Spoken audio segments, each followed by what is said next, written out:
is a special presentation from E-Star Studios. Carry harder.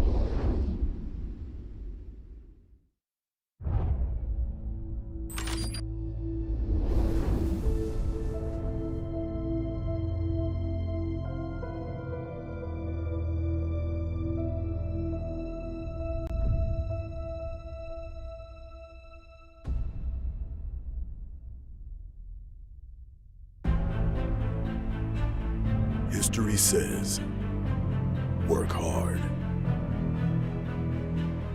play harder, embrace the grind.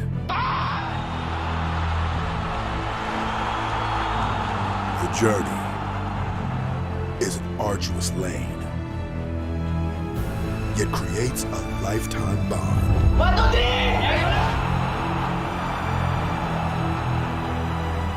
Fight. Learn. Reach beyond. History can't say what happens next.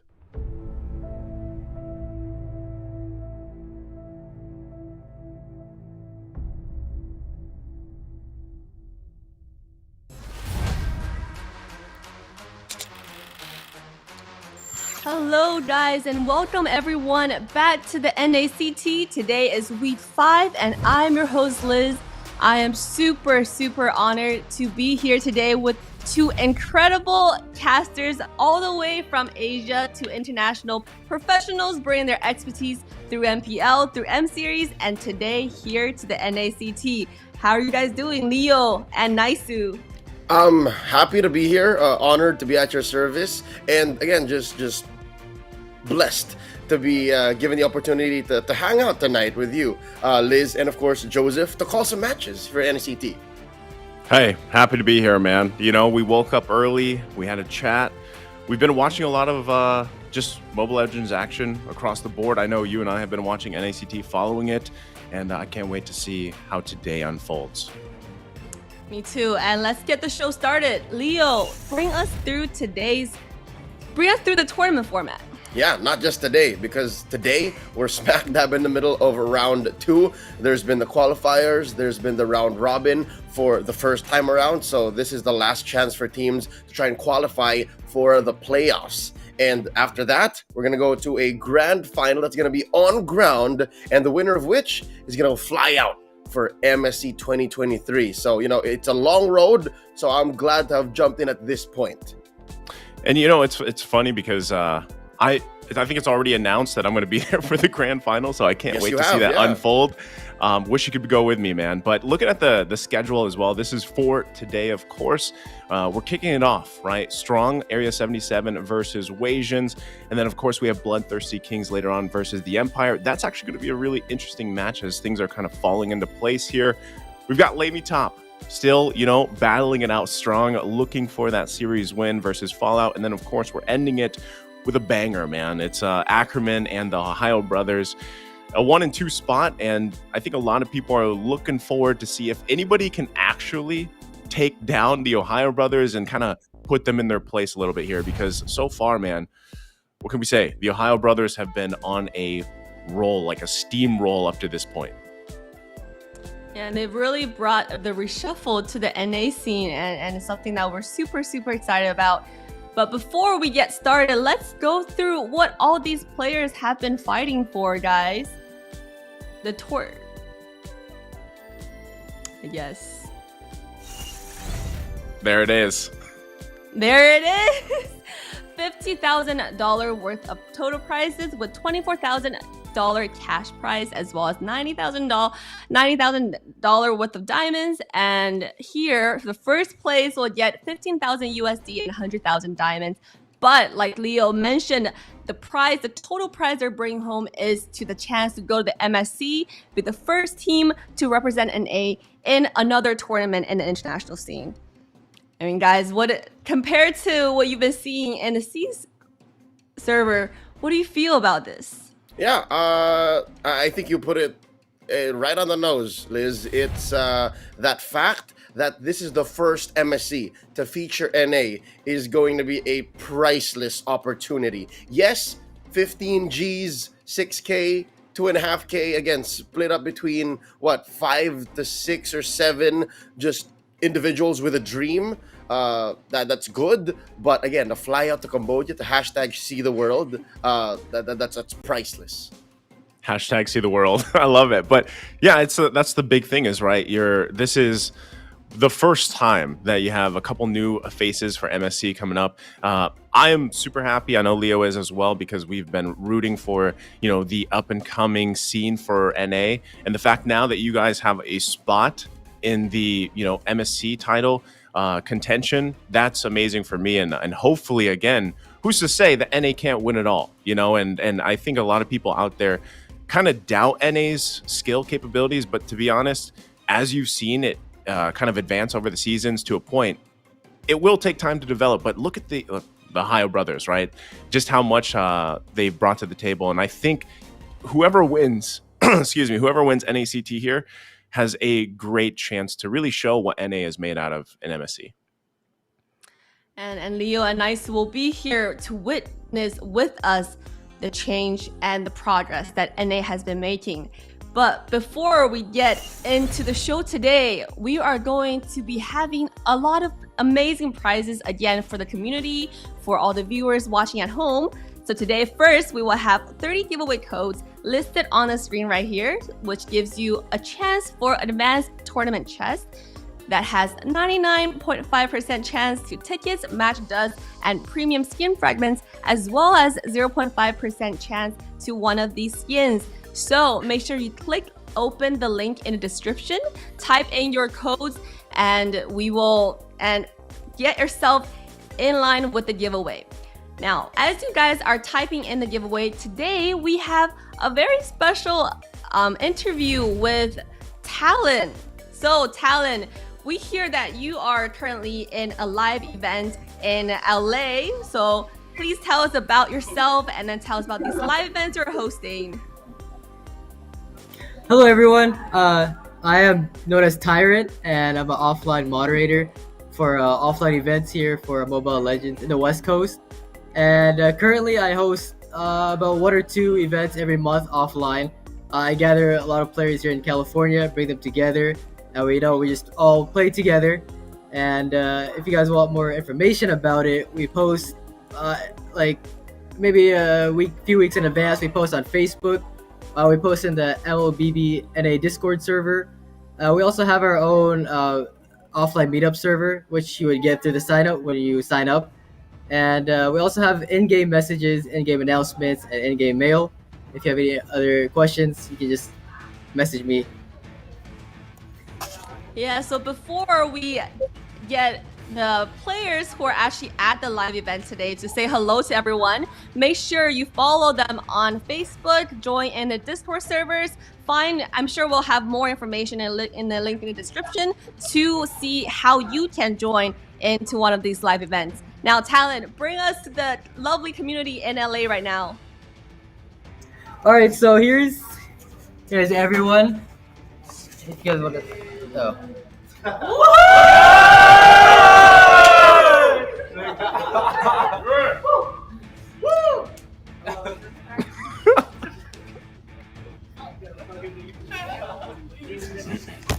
Is that All right, we're all excited. We're ready for the games that are upcoming, and we're ready to watch.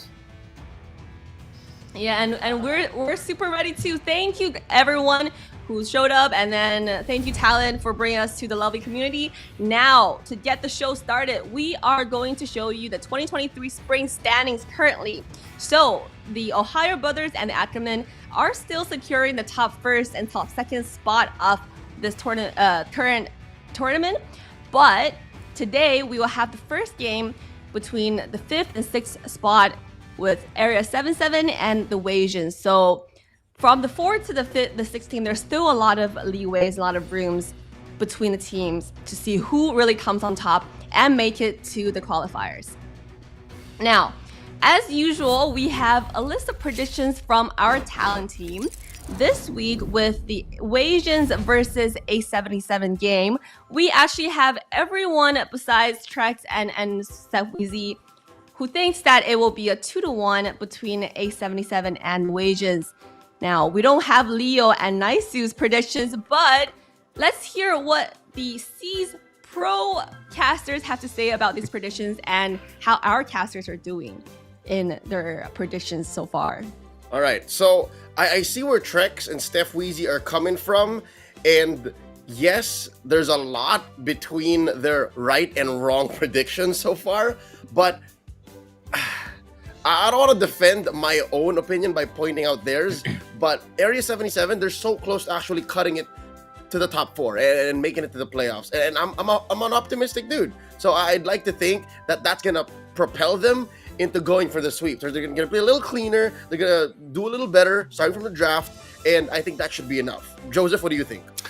I think it's going to be a 2-1, man. I'm agreeing with the 2-1 boys here, and also Eunice, the lovely lady caster. So we'll see. Yeah, we'll see how it all plays out here.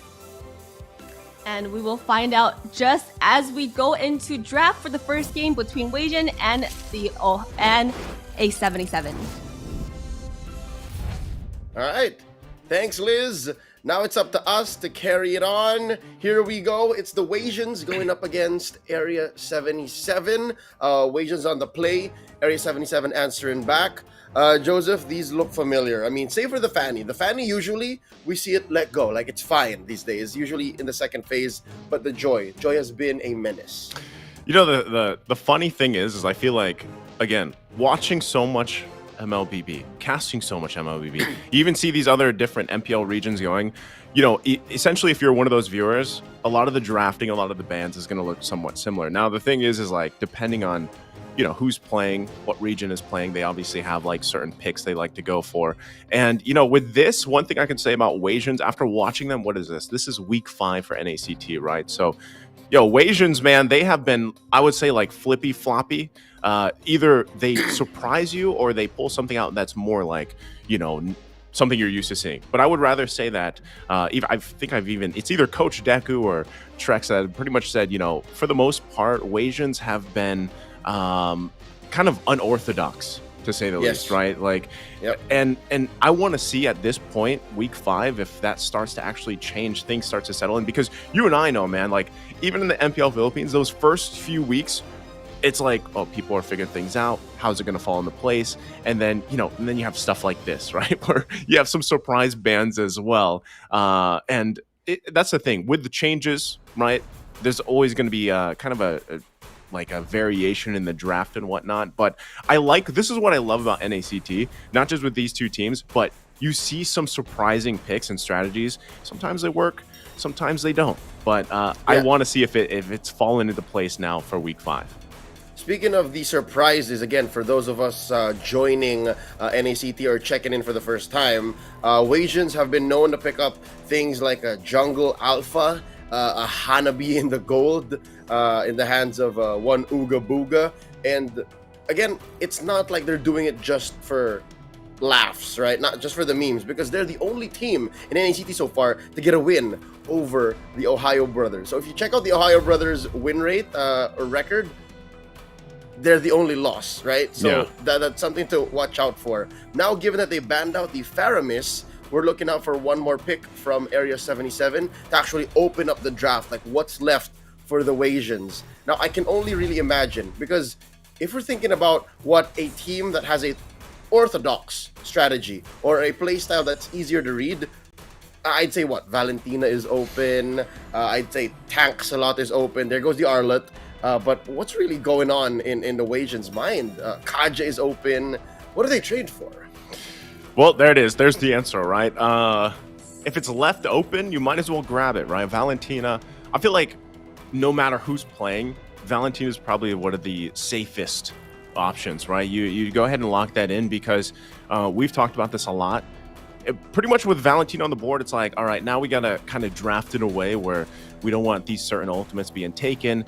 But then there are teams that are just like, you know what, we don't care. We'll just play around the fact that it is a Valentina. We'll give multiple good options for ultimates. It will make it like a mini game where it's like, all right, the Valentina's like, oh, which ultimate should I take, man? You know, and then it gets to the point where even comes down to I would say the most valuable ultimate is like the person stays in the bush, right? And doesn't even allow that to happen. So I think that's one of the safest picks here. The response, though, this is interesting, right? Area 77 is going to go ahead and lock in the Claude as well as the Kaja.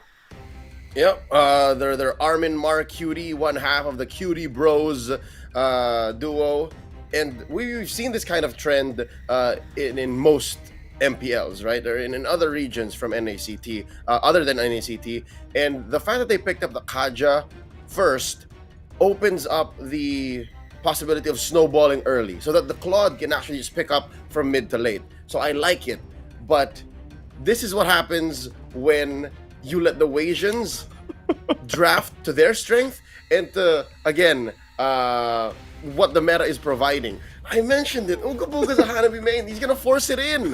Here it is, along beside the glue. There's no natural predator. The glue is going to do what it wants. There's no Faramis. Yeah, I like it, right? This is comfort for Ugabuga. Well, and, you know, love the name, too, because when you throw in the Hanabi there, and, you know, I think the other comfort is like Bruno. But the fact is again, it might be unorthodox for a lot of people, but hey, if you want comfort and you want to have the best opportunity for, you know, these matches at this point, especially when those points, the way the point system works and everything here for NACT, might as well go with comfort. And you already locked it in with the glue. We know how valuable that glue can be, especially front line, played well as well, to be able to. We've seen a lot of lineup shots, I feel like, when that glue Beatrix combination is made up, but now I'm interested to see how the glue will actually complement or possibly work around this Hanabi pick.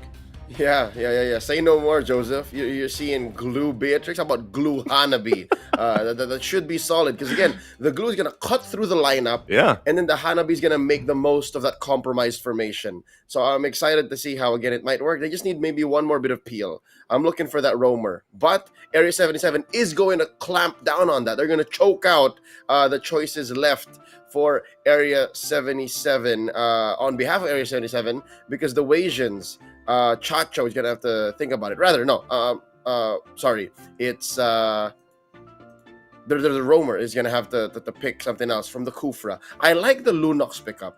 The fact that the Lunox here is going to answer somewhat of what the glue is doing should fix what the Wasians are presenting. But I wonder, why the Esmeralda? I think, again, this is like a pick that has popped up in NACT. Now, like, we've seen glimpses of Esmeralda kind of resurface, you know, in other parts of the world, but it's more so like, again, we're talking about comfort here for a lot of these NACT teams.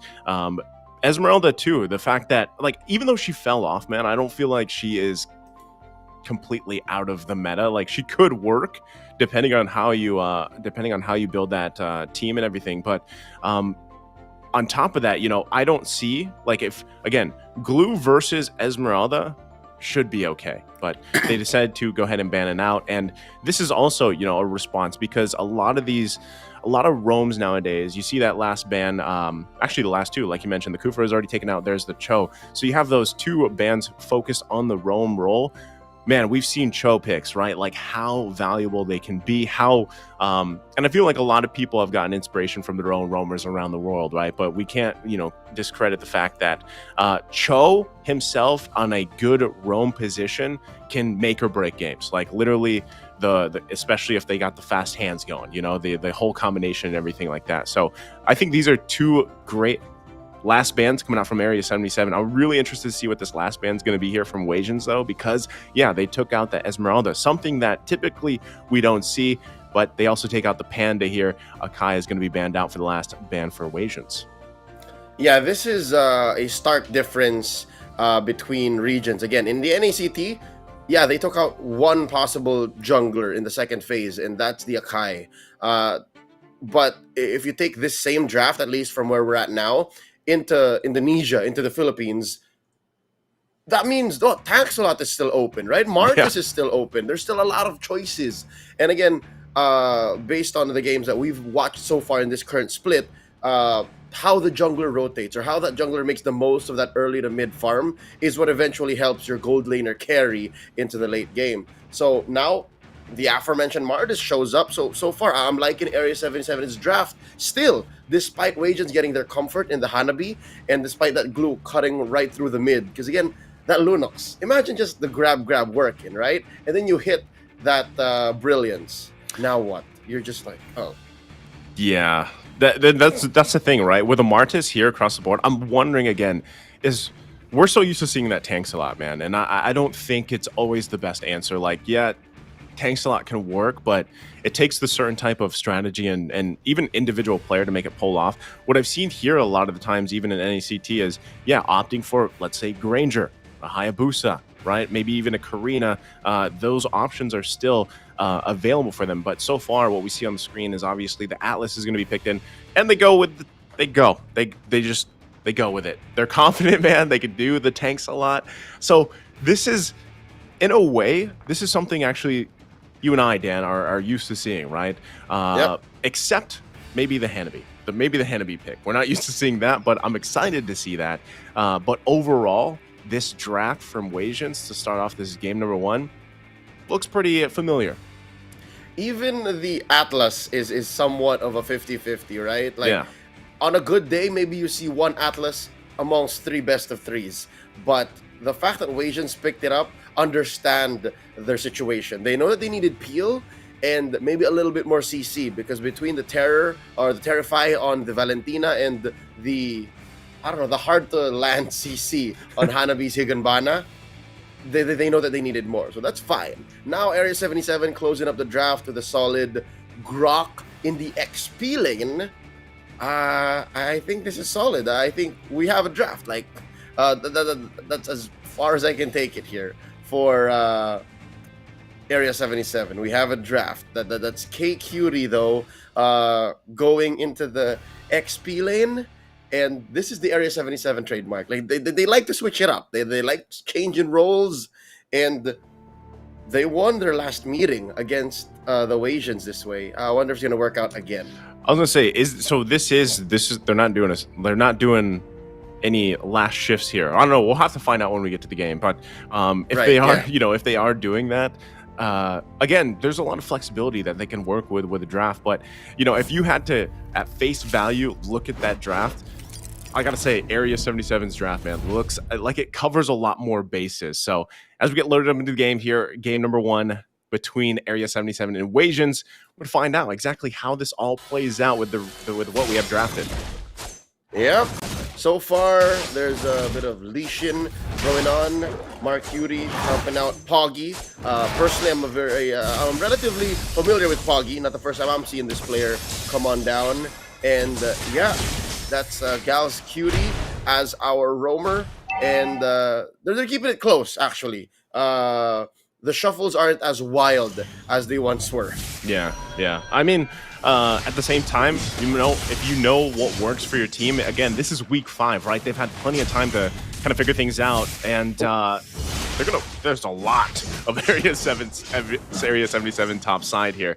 But yeah, if you've had multiple weeks to figure out what works for your team, given some swaps here and there, that's all right. Whatever works for you, you can bring it. Again, this is the time now where we're down to that pretty much last half where things really come into play, right? So, Gal's Cutie also going to get poked down a little bit. No, first blood though. Top side already. It's K Cutie going down top lane. That's a difficult situation. Merciless was indeed merciless. And again, Glue, always a menace. Whenever there's no natural predator, whenever there's no Faramis, whenever there's no clear stop, like a Lapu Lapu that clears faster than you, yeah, K Cutie had it difficult there. But at least it didn't happen when they needed it for the turtle. Now wait, engagement here in mid. Oh, that was a flicker already. HOV is gonna go down. Poggy with the decimate. Now the focus here, gonna find Chachito. And Chacho goes down as well. Already, nice little pickups here for Area 77. Turtle's up though, but they're gonna go ahead and just grab the buffs if they can, make their way for that first objective of the game.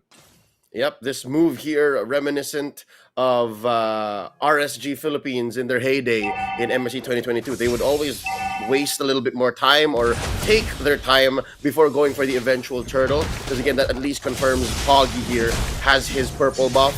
And now you see that Chacho is still taking his, and now the engagement. Oh, they're gonna go in. Oh, Gals Cutie with Divine Judgment. Chacho securing the turtle here already. Nice! Fatal Links, multiple members being caught out here. Let's see if they can actually convert this in.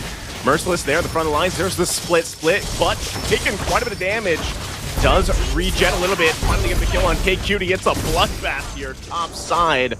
2 fall for Area 77. No one else going down. It was only Merciless. Who came out on top of that one, Leo? I think Wasians got away with more than they should have, honestly. And this is why Lancelot is, I guess, arguably the best objective taker in the game, right? Chacho was still taking his purple buff while Poggy was already right there. That was clearly Poggy's turtle, but still Chacho stole it. And then all the more, the Wasians made the most of that turtle shield. And I guess the call was Merciless saying, you know what, let's push it. Let's force the advantage. Mark Cutie isn't ready yet. And that's what I saw. Mark Cutie didn't have the firepower yet to punish Wasians. And that's why Wasians walked away with, again, about 1,000 gold lead ahead and a turtle that clearly wasn't theirs. I love this too because this entire time Ooga Booga's just chilling, man. Like he's literally able to just go ahead and farm up, and this is probably the best case scenario for this comfort Hanabi pick for Ooga Booga. And you know, it might help him turn into the boogeyman later on, but what that was done dirty, man. He took the purple. Joseph, that was Grand Theft Purple. Poggy needed that, and he's gonna go get his own. That. Oh. All right, so again, just exacerbate the whole situation. Yeah, Ooga Booga is chilling. Ooga Booga is making bank. Despite building defensively, this is what you do as a Hanabi. And up top, again. Dude, and then on top of that, get away with a sliver of health. Merciless, absolutely merciless top side. Again, this is what's kind of my question, right? Like, you have the glue across from you. What do you want to take in for that matchup right now? Grok doesn't seem to be it. I think, I'm not so sure if it's going to happen. There's a pull. Okay, the Flicker, Divine Judgment comes in. Hob comes in with a nice Fatal Links. Do they have the follow-up? Mark Cutie with the Blazing Duet. Pushing him back a little bit, but going to get caught back from the BMI. Doesn't go down, though, but 2 fall for Area 77. Chacho working on that turtle. Poggy not going to be able to get there in time. Turtle secured here for Wasians. Now, the Decimate comes in. Poggy grabs a kill. But they lost the objective. Now going to be looking for Ooga Booga. Could be in trouble. Double kill with a double Decimate. Poggy finding wins where he can. 2 things. It's hilarious watching a Marcus just get kills on kills on kills because his movement speed is so high, right? But second, that's a great recovery from Area 77. Yes, Mark Cutie isn't ready yet, but all the more Ooga Booga isn't. Yes, Ooga Booga has had an amazing first 5 minutes, but that's still a Hanabi we're talking about. Area 77 was aware of the situation. So, yeah, they're still not quite out of it yet. They've managed to keep the gold lead close despite being down turtles and kills. So now the next move here is for Area 77 to do just this. I was going to say, right? Call for the lane switch. This is an okay move. This is a great move for Area 77. Yeah, either call for the lane switch, you know, make something happen here. It looks like the focus is going to be on Chacho, though. They use the Divine Judgment and everything else. Bobs and weaves. Gets out of there just like a Tank-a-Lot does. So that was a lot committed, right, for to try to take down Chacho, but not going to happen. Cross-map play, though, happening here. Fatal Link's going to come out. Goes over to Ego plus the turret. Wasians finding everything, actually, for them in this match. K-Cutie is not okay. It's not a good time to be the XP lane Grok. Eventually, though, it should be better because at least the Earthen Force does make these Fatal Links engagements easier. Because again, you do have that CC immunity. But right now, Area 77 has to play within the voids. They have to move within the cracks and then eventually get to a solid mid-game and then wait for Mark Cutie. So at least they've called for another lane switch. That's what has to happen here. They have to make sure that Mark Cutie has the farm because they're racing for that power spike between him and the Hanabi. Yeah, okay. Well, another initiation can come out with a Flicker. They try to counter punch it as well. A lot being thrown here at Wasians. Merciless always going to get dragged back to the turret. has a sliver of health here. Going to get hunted down. Let's see if Ooga Booga can get here along with the rest of the team. Merciless still going to regen quite a bit. There's the Fatal Link with 3-man. And there's Ooga Booga unleashing the damage. Kills being spread out across each member. Nice save there from Hob. I got one word for you. Jebaited. Merciless again with the amazing calls. And now Poggy trying to save the situation. Not going to make much out of it. So yeah, again, the fact that Area 77 is not in control and they have to play within the cracks when they force themselves out, when they peek out of that little hole. Because again, right now, Wasians, they're the cat. Area 77, the mouse. It's so difficult. So eventually, the ecosystem will correct itself, right? That there is going to be a way for the mouse to evolve, to flourish in this situation, in this atmosphere. One more look at it. Oh. There really was not much. Like, between Ego and Ooga Booga being there, there's a lot of damage between physical and magic. Yeah, you see that interaction between pretty much the Fatal Links and the fact that there's actually so much kind of spread damage that Wasians can do, and that's what's working out so well for them. It's actually been Area 77 constantly like pressing for those initiations, those situations, right? Even from Gauss Cutie, a lot of the times flickering in with the Divine Judgment, and then the counterpunch from Wasians is actually just too much, and that's kind of what's happening here. Now the assault on the tier 1 turret, they go ahead and grab that down. They force Poggy back, so he's probably going to get his purple buff stolen once again here. That's right, he is starved, and that's what's going to help Wasians grow this lead. Now sitting at what, a comfortable 6K at 9 minutes, and here's the kicker, right? Here's the kicker. The fact that Wasians are ahead and that they're the ones calling the shots means Area 77's lead here. You thought it was going to work out. No. Gauss Cutie comes in, shuts it down. Ooga Booga forces that one. Yeah, they're going to get some payback here. Actually, they don't even find him. Mark Cutie, though, going to be chased down. Not going to be able to get away. Hop going to flicker in. There's the Fatal Links. Gets the kill. Chacho, meanwhile, in the bottom lane, Poggy on a killing spree. So a lot of back and forth here. Now it's Wasian still going to be looking for more Poggy. Does he have the damage he needs? Doesn't have that reset just yet. Look at that Chacho, though, forcing the flicker. They find Lava.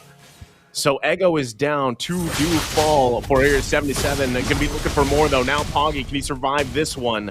Trying to escape. Merciless. Chacho here, too. It's a 3 versus 2. But Ooga Booga making his way down as well. Now Poggy's going to fall. Didn't even need the Phantom Execution. Okay, could be the next one. Merciless grabbing another kill, and this is the green light for the Lord.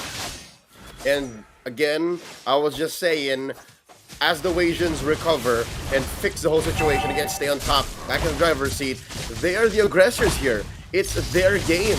Area 77 is just following with the flow, and yes, they have ways to solve the problem, but it's still a problem. Oh my goodness, another massive Fatal Links here as Area 77 just gets taken care of.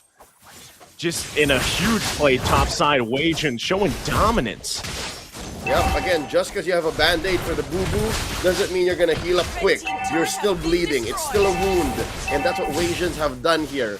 Yes, it's a 6K gold lead still, but they're punishing Area 77 every single time. Oh, this is just... At this point, you can really see just how far ahead Wasians is across the board, right? It's not just one member, it's not just 2. Everybody is feeling really good as they assault the tier 2 turret. Get the flicker out from Gauss. He's going to fall. Ego grabbing the kill. It's another one. And Wasians now looking to possibly push him base. They still got the Lord on the bottom side. Working on the middle. It's Mark Cutie that falls as well. One after another. Area 77 falling apart here. Base going to be worked on. Top inhibitor turret going to go down, and now Wasians. And they end it here. Still going to be looking, grabbing another easy kill as Lava falls. Lord. Poggy trying to hold off. There's no minions just yet. Waiting a little bit longer. Split going to come out. There's Pog with the flicker in. Find a little bit more time. Area 77 can't hold on enough. As now Wasians looks to close out game number 1. Just like that, Bob's your uncle. I can't believe what I saw, but I guess the Wasians have been playing this way for long enough to get away with it and shock the system. Shock Area 77 into a what? Was that a sub 10-minute matchup? Yeah. Was that under 10 minutes? That was the first Lord. I didn't look at the timer, but because I was kind of surprised at how clean this game looked for the Wasians. And I know they had a sweep last week, and even then when I was watching that, I was like, dang, dude, these guys are looking good. Like I don't know how they've if it's a synergy thing, but it looks like it, right? When you're watching them, it's like these guys have their synergy clearly figured out. And when that happens, when those moments of brilliance happen, that's the type of game you have. There, it's 14 under the 15-minute mark, so still relatively a pretty quick game here. That was the first Lord. Yep. Merciless, I believe, caught my eye here. Merciless was an amazing glue. And folks, I do believe some of our stats here are a little off, but we'll see it later in the replays and the highlights that wherever the glue was, whatever he was saying, I can only imagine was what propelled the Wasians ahead, right? From the early game, owning that XP lane into whatever rotations he had, and then into the, I don't even call it late game, man, like the post mid game, whatever that is, whatever the call was, everyone just followed. So yeah, I'd say besides the whole unorthodox draft, what really caught it here for the Wasians was their prime communications. It's how they used it.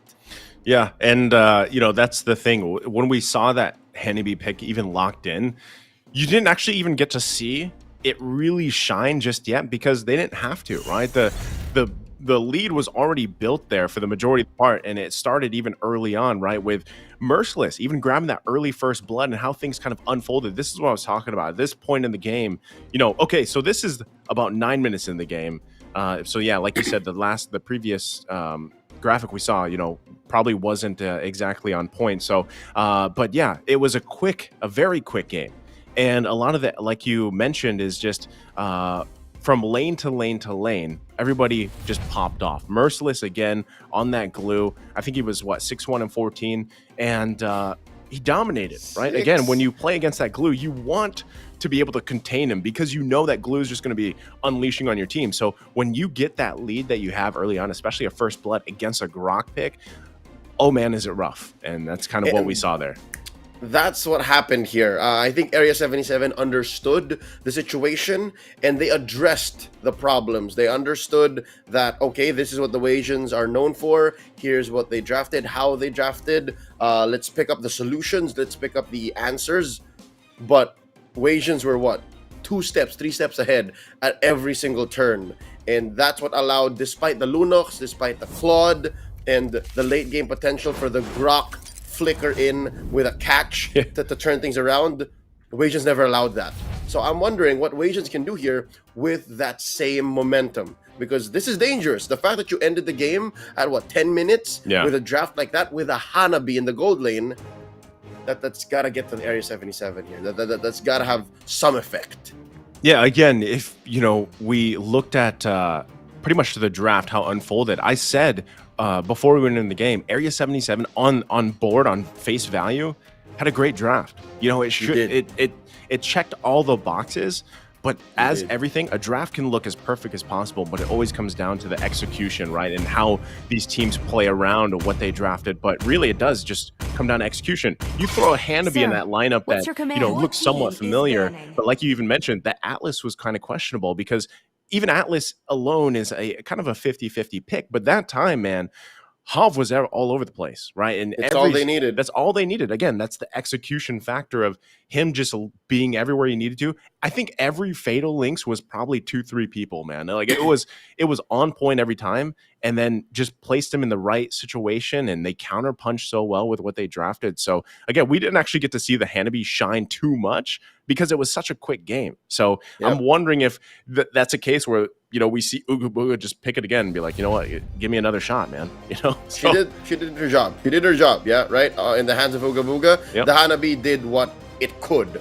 But we'll see if it comes out again here. This time around, Area 77 on the play. They take out the Valentina and the Fanny, while Wasians ban out the Joy and the Faramis. Something to talk about again, going back to that Atlas, right? Went in the hands of a player named Hoove. If I'm not mistaken, this is Cole World of previously The Simpsons from the grand finals of last year's NACT qualifiers.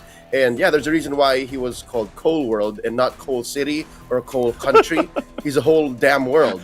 So yeah, definitely looking forward to more of Hoove here in Game 2. There's the glue. Again, Area 77, much respect to Merciless. Yeah, you might as well take it out, you know? Again, we've seen just how strong that glue pick can be. Take it out and get a better matchup because, you know, if there's anything that we've seen specifically from, you know, the MPL leagues themselves, XP lane nowadays, man, is just, it's dynamic. Gone are the days of the Esmeralda Uranus, you know, long form, or what do we call it? The eternal battle. Correct. Gone are those days. Now the XP laners, I feel like they're flashy, they're durable, and they're flexible, right? And a lot of times they have their own, like, what I like to call them big damn moments. And this is, Glue is a kind of he's a great mascot for that whole thing because it essentially, when he uses split, when he causes the chaos and everything, it works out so well. The rest of the XP laners, thinking Lapu, Arlot's open, by the way. I'm not sure if they actually want to prioritize that because we see that, right, you know, over here. But again, XP lane is such a factor lane these days, and it really does. There's an interesting priority pick, right? Yeah. It's going to be the Mincetar, who actually he's got changed a little bit. So interesting to see how this works out. Something else to note, the first time that these two met, or the last time that these two met in NACT, Mincetar was not a factor yet. So now, Mincetar, I like it between him and the Arlot. He actually answers the Arlot. So the fact that King's Calling denies all the vengeance dashes seems to be one of the reasons why Area 77 picked him up first. I wonder how Wasians will answer back because... Again, Area 77, they learned Game 1, to provide the solution is not the way to win. I wonder if that's the same mindset they're going with here. It looks like it could be that way. The fact, too, that, you know, Wasians locks in, the fact that they have the Kaja plus the Farsa. Two birds. Is like... Yeah, two birds, basically. They'll be flying all over the place, man. But, you know, at the same time, if you think about it, yes, Kaja has to kind of get into the action, but a lot of times it's that trigger finger of, you know, using the flicker plus divine judgment. Now, the whole reason why you have Mincetar is you can also initiate fights yourself if you land, you know, the spear, basically. But at the same time, you're using... The reason why you lock him in is because the ultimate is so strong. It's such a big utility factor. And Farsa is one of the great options because now you don't have to worry about it. You just fire off from a distance, right? And really try to have that distance availability. So I think that's kind of the way Wasians is going to go with this. But, you know, already Area 77 locking in the Cho, locking in the Brody. They're also willing to fight from a distance, at least for the gold lane, right? Now that you have the Cho, you have already two options to go ahead and initiate, to peel, to work around with. And I think that's one of the biggest things here for Area 77 to get back into hopefully a Game 3 for them is they have to be the ones, like previous game, they were initiating fights, but unfortunately for them, they got counter-punched every time. So now, do you have what it takes to can you counter that counter punch, right? But I guess that's where, you know, Mincetar could play in the role here. But, yo, man, we said it again. This is probably going to happen for Ooga Booga, right? Locks in a comfort pick again with the Hanabi. Yeah, no, Ooga Booga. Points at the Hanabi. You give me Hanabi. We win. That's what's happening here, right? Quite complex grammar for a caveman, but, you know, it is what it is. The fact that Area 77 picked up the Brody and the Cho this early on is clear that they don't want the same story from Game 1. Again, you mentioned it, the counterpunch situation. They don't want that anymore. They want to be the aggressors. And I think it's going to be so much easier to be the aggressors when you have Mincetar with the Spear of Glory. So you have two things that you're dodging now. You're dodging the spear and you're dodging the kicks from the Cho. So looking better already. I'm digging it. Going into the second phase of bans here. Take out the Fredrin. Take out the Mardis. So Wasians cracking down on potential junglers. While Area 77 taking out the Lapu Lapu. They want their XP lane matchup to be a winning lane. They want to stop shenanigans from happening. So they want to protect that Mincetar. I wonder what else. Arlot's still out there. Arlot's still out there, yeah. That's what I'm wondering. Like, you know, Arlot's still available. The Lapu Lapu was banned out here. And, you know, at the same time, I don't know if you noticed too. I had a question and why Uga Booga decided to play with what's that battle spell? Aegis? I think it's Aegis. From game 1. Yeah, from game 1. Like, what do you think that was? Is that actually like value? Is there something better that Uga Booga could play with? Looking at how Area 77 drafted, I guess Uga Booga understood that the Purify wasn't going to do much. Like, there was nothing to purify.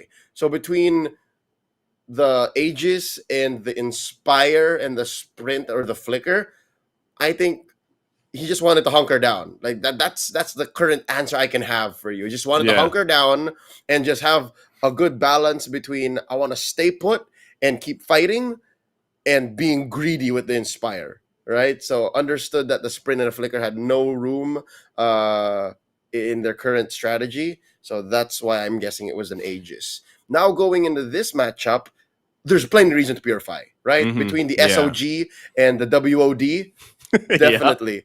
Acronyms are funny. I wonder what happened with this last ban. Area 77, why is there no last ban here? Might be a visual little kink there, or they could just be leaving out choices. I'm not sure. I was going to say, yeah, it could be a visual thing, could be part of the strategy, right? If they really don't want to ban something or they just missed it. Either way, looks like already, you know, Wasians picking up. Again, this tanks a lot. They're going to go ahead and roll with that. Why not? And, you know, if you look at the way that game 1 went, you could literally go with that similar setup and probably pull it off, right? Because it was clean. That's what we said. The synergy was obviously there. We'll see what their last pick is going to be. But look at this, Area 77 with their last 2. This is kind of the Kagura locked in, the Alice going in the jungle here. What do we feel about this, Leo? I'm all right. I was about to say, yo, Alice is expensive. And then I look at the rest of the lineup and I'm like, it makes sense. There's a way for them to ramp up into that late game power spike because the mid game is set. Early game, you're going to, again, threaten with the kicks, threaten with the spear, and then burst them down from mid with that Kag. And Wasians just close it down. Wasians go ahead and, I guess, neutralize the whole King's Calling with just a big black dragon.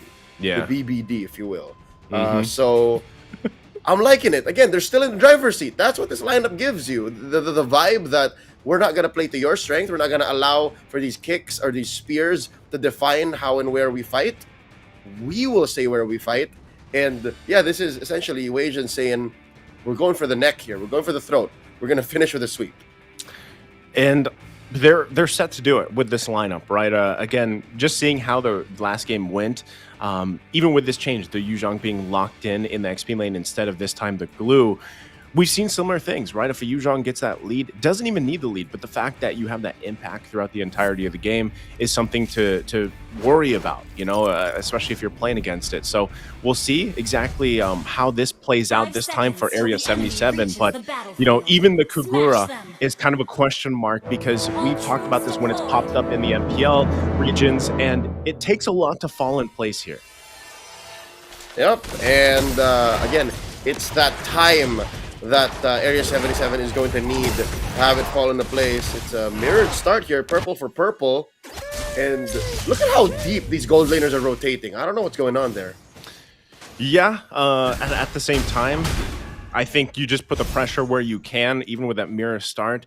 At the same time, too, like we've seen, man, with Alice in the jungle, the time is the biggest factor. And, you know, again, how quick game 1 went, it's you want to see them, you want to see Area 77 be able to drag the game out with this lineup, right? You want to see that. And at the same time, if they can get a snowball started, they have the tools needed as well. Gauss Cutie on the Cho should usually be able to find those moments, especially when he hits that level 4 and gets that Way of the Dragon. But just look, this is what I'm talking about, how confident Wasians is, especially with the previous game. Like, they are going all out on aggression. Even Chacho now going to be making his way there. Bottom side. Top side, though, too. Some action. Uga Booga using the Aegis. Going to be able to survive that. But bottom in the jungle. The fight for the orange buff is going on here. They do find the spear. Not going to be able to convert it into a kill just yet, though. Looking for the first one. It's Ego. Wow. Gauss Cutie able to survive, though. And also, Uga Booga finally went down top side. So it's a trade 4 kills here. Okay, Up top, that was not a trade you're willing to take. And again, Uga Buga, you mentioned it, Naisu. He's still rocking that Aegis. Yep. Down bottom, it was Gal Cutie who went down. I'm not so sure what the orange buff situation was, if it was stolen away from Poggy. But yeah, no, the Wasians were way out of their breath there. They should not have forced the issue. And I think Uga Buga shouldn't have lost that fight up top. But que sera, right? Now, the best thing that Wasians can do is to just lock in this turtle and play out of Area 77's timing. Because again, Wasians, they have timing and initiative on their side. Yeah, like you said, so they secure that first turtle of the game. This is kind of a given, though, with the way things are going, especially the fact that, again, this is an Alice jungle. You know, Poggy needs time to get to the point where he is going to be a threat. Right now, Chachu should just be able to have kind of like free roam on a lot of these objectives. So it's going to take Area 77 to be like, you know what, we want to fight this, man. We actually need to contest things, but things have to fall in place now. It's going to be the bottom side. It's going to get locked down. Merciless, though, going to dragon form on out of there. So even with that, the way the Minotaur works, look at that. Merciless, able to survive. Didn't even have to use the Petrify. That's the best thing that Merciless can do there, is survive. And he'll make it in time, though, before K-Cutie can get some hits off of that gold shield down bottom. So yeah, the fact that the past minute has been relatively quiet is good for both teams, actually. I think they both have to temper themselves, because we're in a position wherein, whoa, Chacho! He stole it! Yeah, Chacho is just doing his thing here. So they're going to be focusing top. Ego there now to help out Hav. That, yeah, like you said, it's pretty calm so far in the early game, but Chacho is not calm, right? He's everywhere. He's two levels ahead of Poggy, and he's continuing. Now the Divine Judgment. Look at the lineup of abilities coming out. Gal's Cutie gonna G-Kondo out of there and able to survive. But still, all this leading up, he also burnt the Flicker, so now that's not gonna be available for the next setup as they get kind of prepared in this area for the second turtle of the game. About 20 seconds away, Poggy is gonna get his purple buff here. Now, yeah, good thing for Wasians is despite spending a lot of their ults, the ults are gonna come off of cooldown before Gal's Cutie's Flicker. So yes, this should open up this first turtle at least relatively safer, because again, Chacho's not gonna worry about that kick coming out of nowhere. So he is gonna have free reign. At least Wasians can rely on getting this next turtle, especially since he's coming from the orange. This is where I think one of the biggest things is for Mark Cutie and Lava Cutie, like pretty much the Cutie duo at this point, to really help secure Area 77 with this turtle.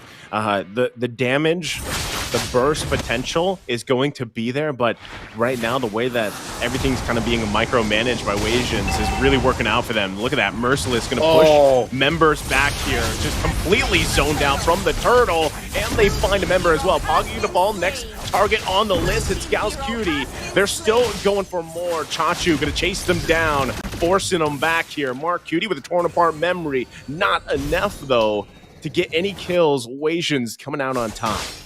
And this propels Wasians up by about 2k at 5 minutes. Joseph, I don't think this is an understatement, but that's miserable. Whenever I play and I'm 2k down at 5 minutes, I am just deflated. Yeah. And I'm guessing that's what Area 77 is feeling right now, but they shouldn't, because they can still get this game. And there's a kick! Yeah, they find a kick on Hav. That is a good conversion for them, also allowing Mark Cutie to pick up the Malefic Roar. So again, the damage is going to be there. They just have to rely on those picks. Now Poggy still fighting for the purple buff. Chacho not able to take it, though. Poggy able to secure. Still going to be focusing on here. He's quite tanky. The tank's a lot. And there you go. Wasians still trying to put the aggression here. They are a nice, almost, what, 3k gold ahead? Oh, yeah, just about 3k gold ahead. Yep, I was about to say, right, that trade for Hove, yeah, Area 77 can just try to get everything that they can, but they're trading out the wazoo. They're getting this! Oh, no, double kill for Merciless. He's still going to be going for more. He gets kicked, goes down for Mark Cutie, but they're going to have more members fall here in the middle lane, tier 1 as well. Area 77 falling apart here 6 minutes into the game. Wasian going to be looking for more. Now going to be focusing on K. Not going to find that spear, though. Wasians happy with the turret plus the kills, furthering their lead now. Yep, and now you mentioned it. No longer do you have to wonder. It's about 4k now, Joseph. It's 4k ahead for Wasians. And yeah, At least the Area 77 can rely on Poggy later on, but the fact that you're looking at a Hanabi lineup, folks, this is a Hanabi lineup at about 5k ahead and at 7 minutes, not a single turtle given over to the opposing team. I'm looking at possible outs for Area 77, right? We haven't really seen a solid King's Calling. Oh, yeah. But how do you find a King's Calling when it's your opponent who's always calling the shots? I'll tell you how. I like it. Again, find a kick and find a Spear of Glory. Catch Wasians off guard. That's one way. But when you're trapped inside your base, I'm not so sure how that's possible. Like, that's the thing. It's 7 minutes in, and you're just losing everything on the map at this point. GalsQ able to get away. Ego quite low too. Now they're going to be in trouble. Merciless coming in massive with the stuns on top of it. The double kill again. Merciless, it doesn't matter if he's playing Glue, if he's playing Yuzhong, whatever XP lane he's playing. Merciless is having a day. And now the tier 2 gonna fall here, Ooga Booga. Maybe this is why, you know, Ooga Booga can play the Hanabi. Like, the rest of the team just does so much that Ooga Booga can pretty much farm up. And at the point, if they do get to a late game, it's, you know, Hanabi's obviously going to have the damage. But at this point, look, again, just like game 1, across the board, each member just having a heyday right now. I'll have whatever Merciless is having, man. Like, yeah. You're right.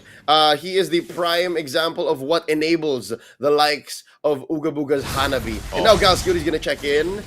All right. Close call. That was scary. The senses were tingling, you know? He knew that, yeah, they pretty much control our entire jungle. Let's not just go into bushes completely blindly. So, just like that, again, Wasians picking up another tier 2. Now there's the Divine Judgment. Look at the damage. Lava getting bursted off the map here. Chachu now going to be looking for Poggy. Poggy able to get away with a little bit of help. Now Chachu going to get kicked. Looking for more. The team's here to back him up. Merciless again. The mega kill. And he has pretty much the same KDA right now that he did in the previous game. Poggy going to initiate. Might want to be careful about that, though. GalsQ possibly also looking for a kick with the Way of the Dragon. Doesn't have the flicker, though. The Wasians now just go ahead. They take what they want from the jungle, and most likely the Lord next year.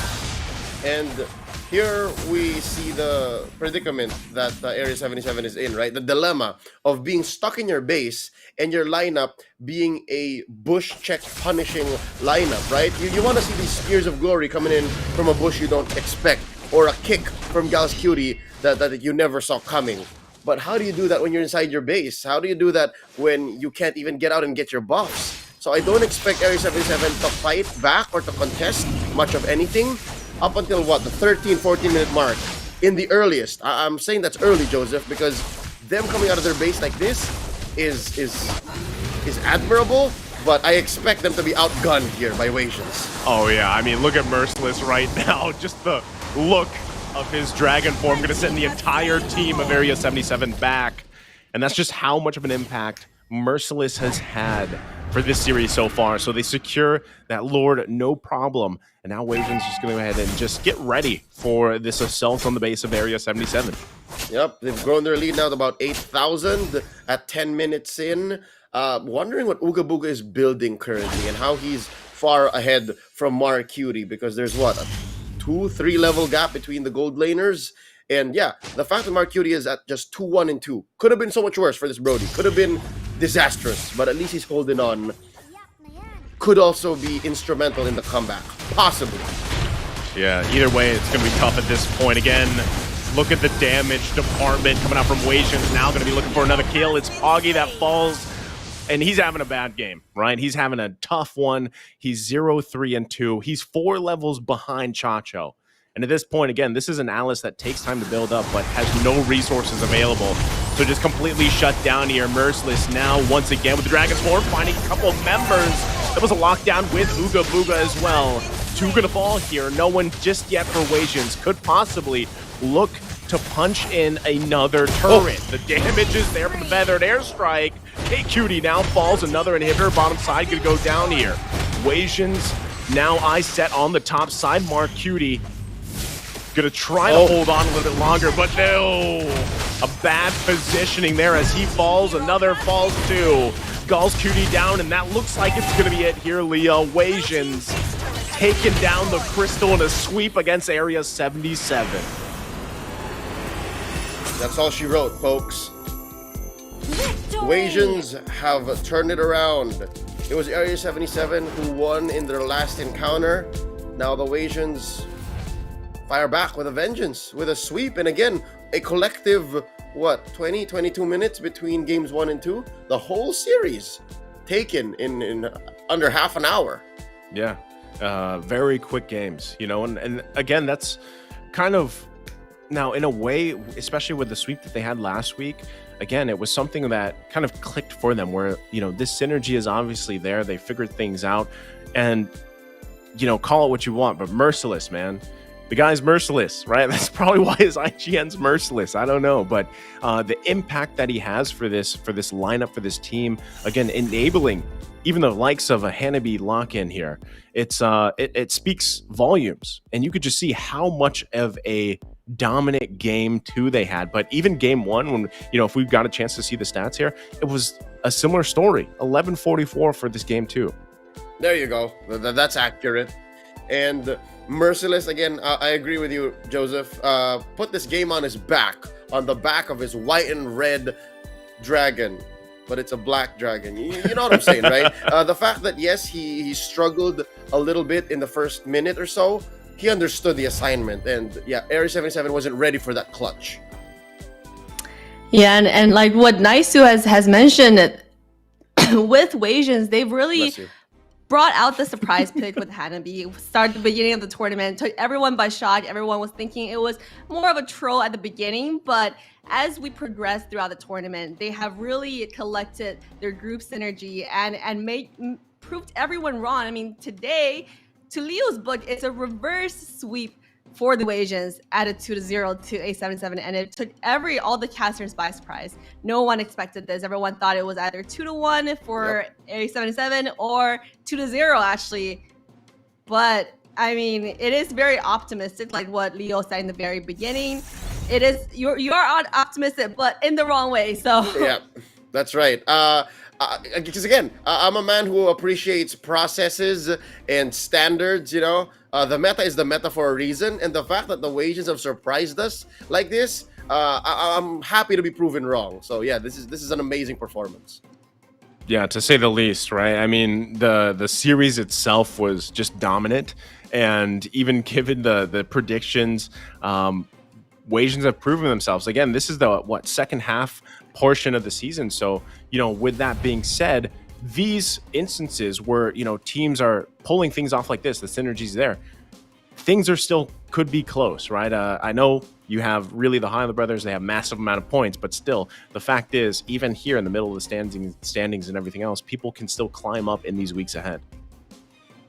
Yeah, and it's very close spot between the 4th to the 16th, and Wasians have really shown themselves, and the MVP will go to Merciless, like what Nice to have mentioned. Merciless, like what we've seen in the last game, Merciless was able to just go in, dive into the jungle against Poddy, not letting him farm, solo dived him and killed Poddy, and that really turned the game to the tide, brought them to their victory very, very swiftly. Yep, that's Merciless of the Wasians. There you go. You can take that home. That's free. Oh, it's on the house. Oh, that's gold. That's a sign. Go, right? Yeah. We like it. That's it. Yeah. Well, let's go ahead and take a look at the highlights here. Again, what you're going to see is just constantly Merciless making play after play.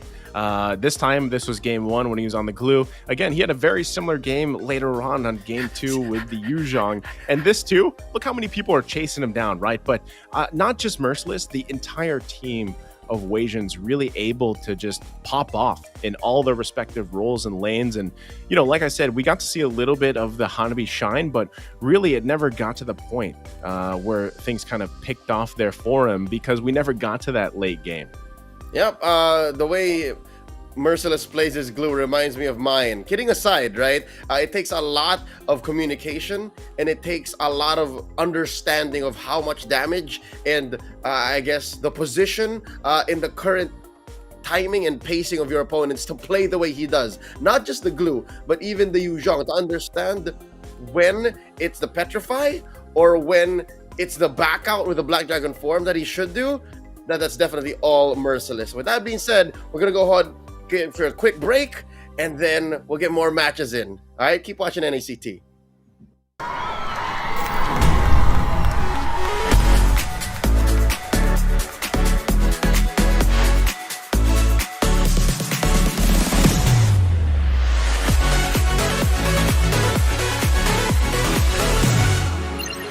We've got each other's back.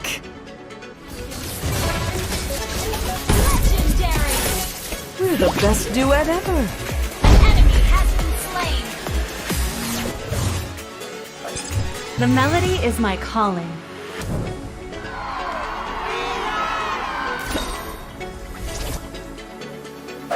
The music of my bow will cleanse their hearts.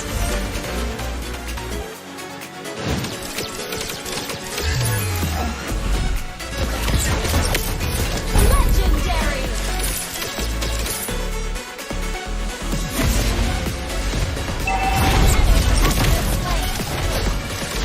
Monster kill! Supernova to the rescue.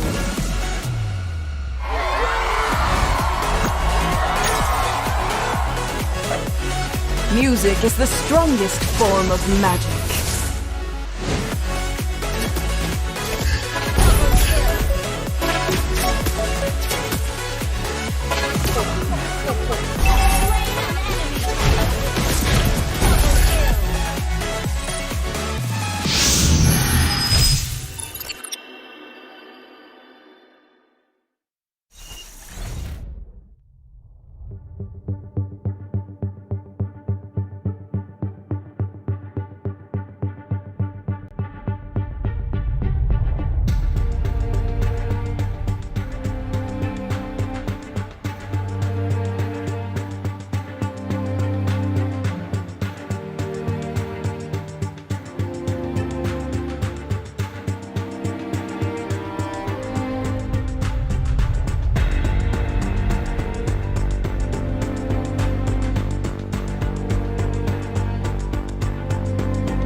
Welcome back, guys, to week 5 of the NACT Spring. We saw some pretty surprising tournament events for the first game, but we're gonna quickly jump into the next game between BTK and the Empire. And here we have the casters' predictions from the NA team. We saw with the previous game, there were some pretty surprising tournament events. So, guys, Leo, Naisu, what do you think about this predictions, and what are your predictions for this game? All right, so not taking into consideration how wrong I was for our first series, I am with my man Steph here. I believe BTK can repeat the sweep in their first meeting against the Empire, but I can also see, I have to admit, I acknowledge everyone else's 2-1 prediction, but yeah, no, I see a clean sweep here. I'm with my man, Mr. Kosgun. I believe he's got this. For me, this was a tough one because I know that the Empire, especially watching them the previous weeks, they've been improving. You know, they're one of those teams that has improved a lot over the course of up to this point. But this is BTK, so and yeah, they did get swept the first meeting they had. I think that was like week 2 or something. So I could see this also being a sweep for BTK, but. You know, like we said last series, we were completely wrong. So we'll see how this all plays out. But BTK, I think, you know, they've had their own weaknesses that they've had to work through. Hopefully they've managed to do that up to this point, and we'll see how it works. And we'll see how every team improves as the tournament progresses. But draft has begun, so take us away. And indeed, we shall. Here we go, game 1 in a best of 3 between BTK and the Empire. It's BTK on the play, the Empire answering back. For those of y'all who are just joining us now for this season of the NACT, I have to get everybody on the same page here. And I have to confess, the Empire is a totally new team to me. I'm not sure if anyone ever saw them on the come up, but they qualified for this season, and they're all new names, new faces, as far as I'm concerned. So yeah, this should be a matchup that should maybe change minds, or at least open up the scene a little more. If I remember right, the name might be new. Now, the thing is I think they were under another banner. NACT Summer. I think they were from Anarchy, possibly, if I recall. Again, I'm trying to recall from that. But I think it was. Some of these players were from a previous team that competed in NACT. But yeah, overall, as this lineup and everything else, this is, and the name, it's rather new, right? But at the same time, like we said, even with the experiences that some of the members had from previous NACT, they've obviously taken it with them. But you know, we know this, right? We've seen this actually a lot of the times when there are teams with these players or individuals, maybe it's 1 or 2 or many, that have experience and how that can play a part. Again, you have to use that experience, use that veterancy to really like mold this like synergy, right? And that's kind of what we see with the most successful teams, where a lot of these guys had either massive experience or they had a little bit, but really at the end of the day, it was just that synergy and really who is that leader, right? Like who is the leader to bring all that together? So, you know, for the Empire, again, I feel like they have slowly but surely found that synergy that works for them in the previous couple rounds that they've had here for NACT, and it's starting to show. But again, you have to consider the fact that at what point do you have enough time to climb back up, you know, to get to where you need to be? You know, they're not saying they're doing bad by any means, right? They're kind of in that middle grounds. But the big thing is, can they break through? Now, this series, that rematch against BTK, hey, if they win this series, that would be a great start for surging forward, basically. So again, a lot here technically on the line with this rematch between these two teams, and we love rematches, right? When you get to that second half of pretty much everything, when the teams fight against each other again, everything they learned from their first experience. Yeah, there's history built in, essentially, and yes, the Empire has taken a bit of a break in the past year. That's why, looking back, it takes you a while looking back to how far since they were last active. So yeah, it's more of a resurgence for the Empire here. Now, given the first set of bans, this leaves BTK open to pick up the glue, which was again the menace from the first series. And again, they did their homework. They banned out the Faramis, so there's no natural predator here. That means BTK will have free reign. Lord T will be able to just go ahead and sip away and just have fun and do what he needs to do. The Empire answers back, claps back with a lot of big damn, Joseph. This is solid. Between short range and long range, the Empire is solved. Oh, and as you say that, I just, a pick we don't often see, man. The 1-1 is going to be locked in here, right? And interesting that it is going to be locked in because 1-1 is... Now, for the longest time, it was like, what? I think it was at one point 100% ban rate, and then it kind of slipped through the cracks a little bit here. And I still feel like there are a lot of great options to shut down 1-1 because if I remember right, even in our own region, like 1-1 had a super high ban rate, but her win rate when she is picked is abysmal, if I can remember correctly. So will it be able to work in this lineup? Again, you already have that glue, should be able to help you secure a lot here. Now you pair it up with the Eve, interesting as well. Should be able to contest really well against objectives. But again, this is Eve and the Pharsa matchup that we've seen so many times, right? Which mid lane is actually able to really provide that, not just burst, but the utility as well. Now, Joseph, I'm not so sure how the 1-1 will fare. Now that you mentioned the whole Eve versus Pharsa matchup, the square versus the circle, yeah, Unicutie is gonna get blasted. Like I just gotta say, especially not just from the Pharsa, but also the Yuzhong. Yep. It's gonna be so difficult to find your ult. Well, that's one answer that they have, right? As long as the Yuzhong doesn't petrify Unicutie first before they take to the air, should be okay. But even the gold lane matchup, even on a 1v1 basis, the 1-1 isn't looking so good. Like the Beatrix pickup by the Empire here to close up the first phase is, I'd say, that's pretty solid. Yeah, and so now that you have one thing I want to focus on too, I mean, we talked a lot about that XP lane.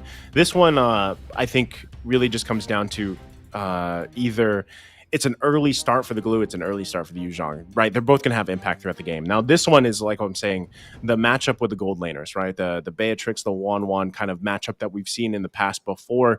But overall, that's the thing I always got to say is when there's a 1-1 across from you, it's how do you make it hard to get that crossbow of Tang off, right? How do you avoid that situation? Because really, that's where 1-1 shines. So that's something that has to be considered here for the Empire as they get geared up of who even is our jungler option, right? Who is that jungle option for Alex? Yeah, they're closing up their gaps here. I'd like to present the same question for Zane. Like, what's Zane to pick up, right? The Martis is out there. It's safe. He has evolved through, again, from playing the Yusun Shins to the Grangers to the Rogers. He's suddenly like a Fredrin Barat smartest man, right? Yeah. But also Tanksalot. Tanksalot is still out there. I'm guessing if the Empire don't pick it up, BTK can also still get that as a pick. So it might seem like these teams are choking out jungle choices, but there's still quite a healthy amount left. Yeah, and at the same time, okay, there's the the last band's going to be the Franco here, who even in the roam position we've seen do wonders. But I like this. There's a lot of focus, right? Roam bands are coming out here. There's the tanks a lot being locked in for the Empire. I think, again, especially with the role that Alex plays, right? This is probably the best option for him to go ahead and take. The response is naturally going to be Martiz. Again, this is a matchup we see often, tanks a lot Martiz, who really does pair up well against the way that the kind of, what we like to call the objective dance, the Lord dance, the turtle dances kind of unfold here. But I like this. The last pick for roam option for BTK is going to be that Cho. So similarly, right? Can you find the picks? Because, like we saw in the previous series, the picks weren't there. A lot of times you were using the Way of the Dragon defensively. So then you don't actually get to use that kind of option of, let me find those situations. And what we're used to seeing, again, the Flicker Way of the Dragon combinations being that sure way to find a pick.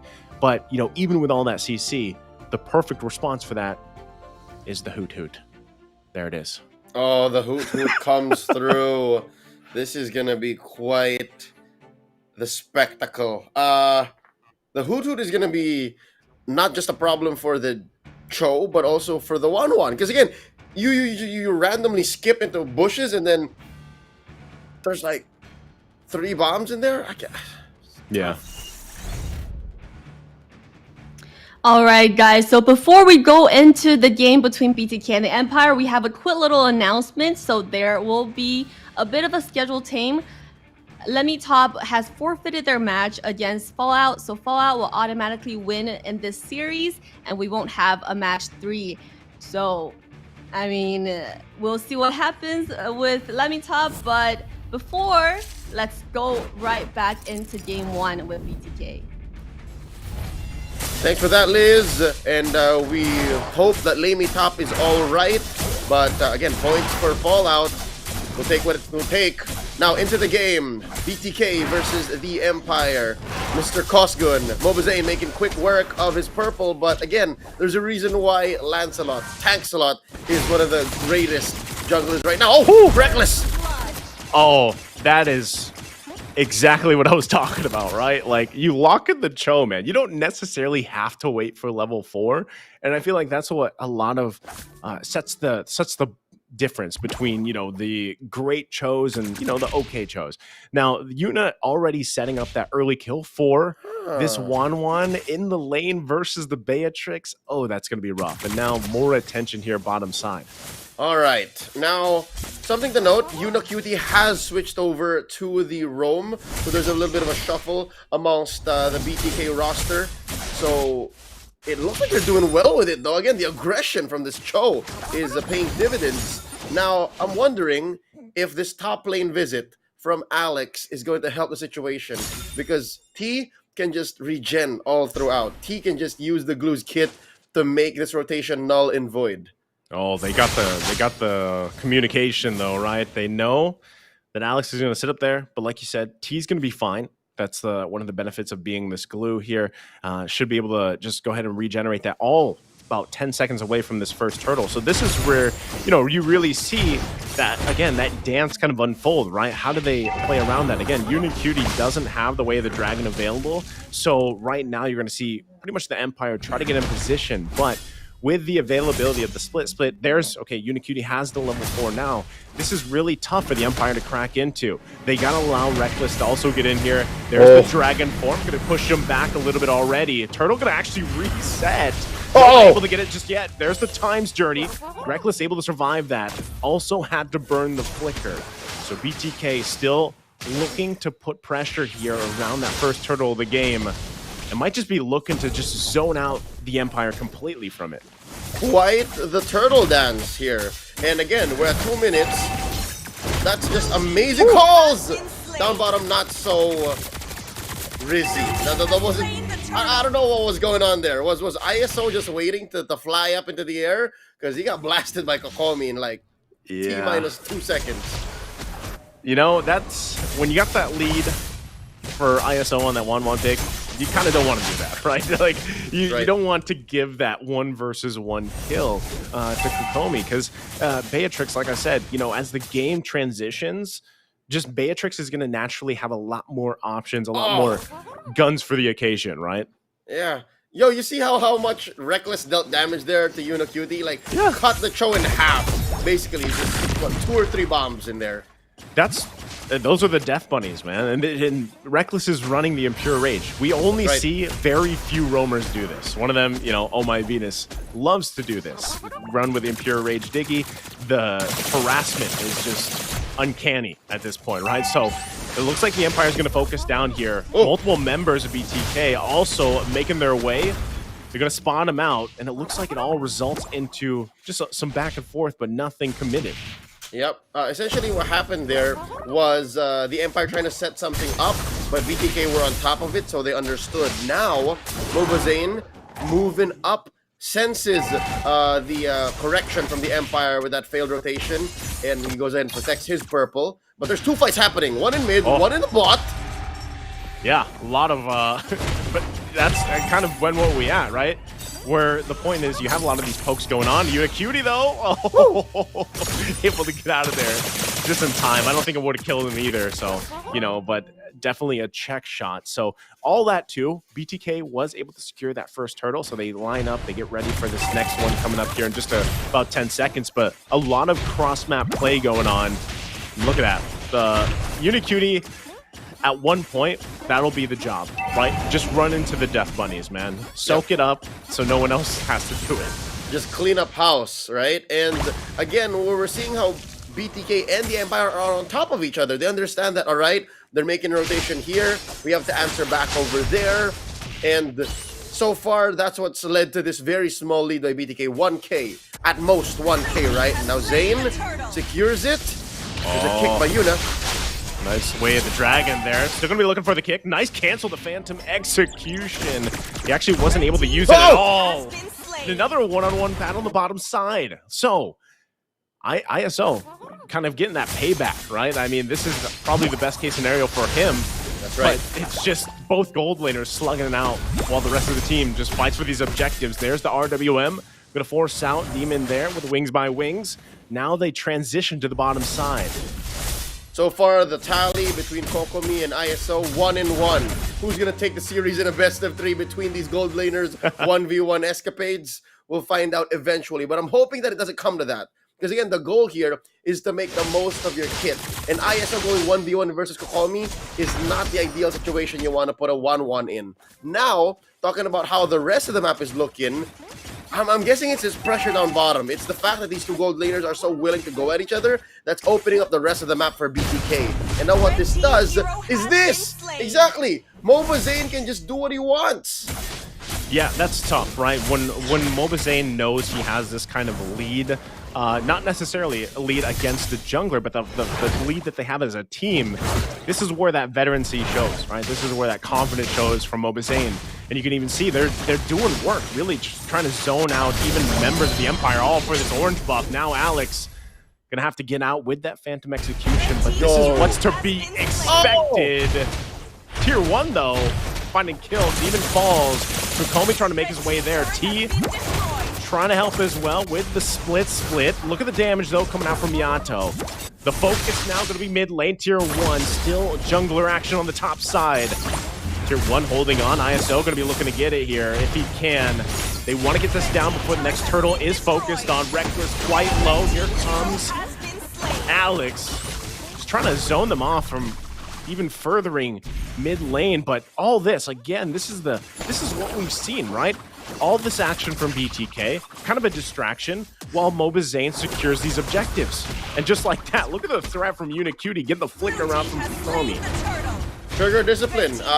Unicutie could have pulled the trigger on a kick down bottom, pulled the trigger on the kick on Alex, but he chose to just zone. Because again, yes, the game plan for BTK currently is to not force fights, just own the map. Again, make the operation zone for the Beatrix and the Farsa so much smaller so that the whole usual situation becomes defensive. And a defensive Black Dragon is the last thing you want.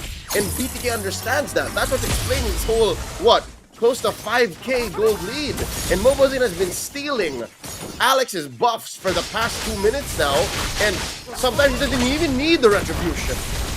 Yeah, you can already see, right, the damage coming out here. Reckless able to survive, though. T did fall. But they're going to unleash here under the tier 2. ISO picking up another kill. 2 down for the Empire. Yato still going to be forcing them back here from this tier 2 turret. They might not be able to get just yet, but happy with the couple kills that they grabbed. Interesting. I wonder what Yato's building on here. And there's a kick!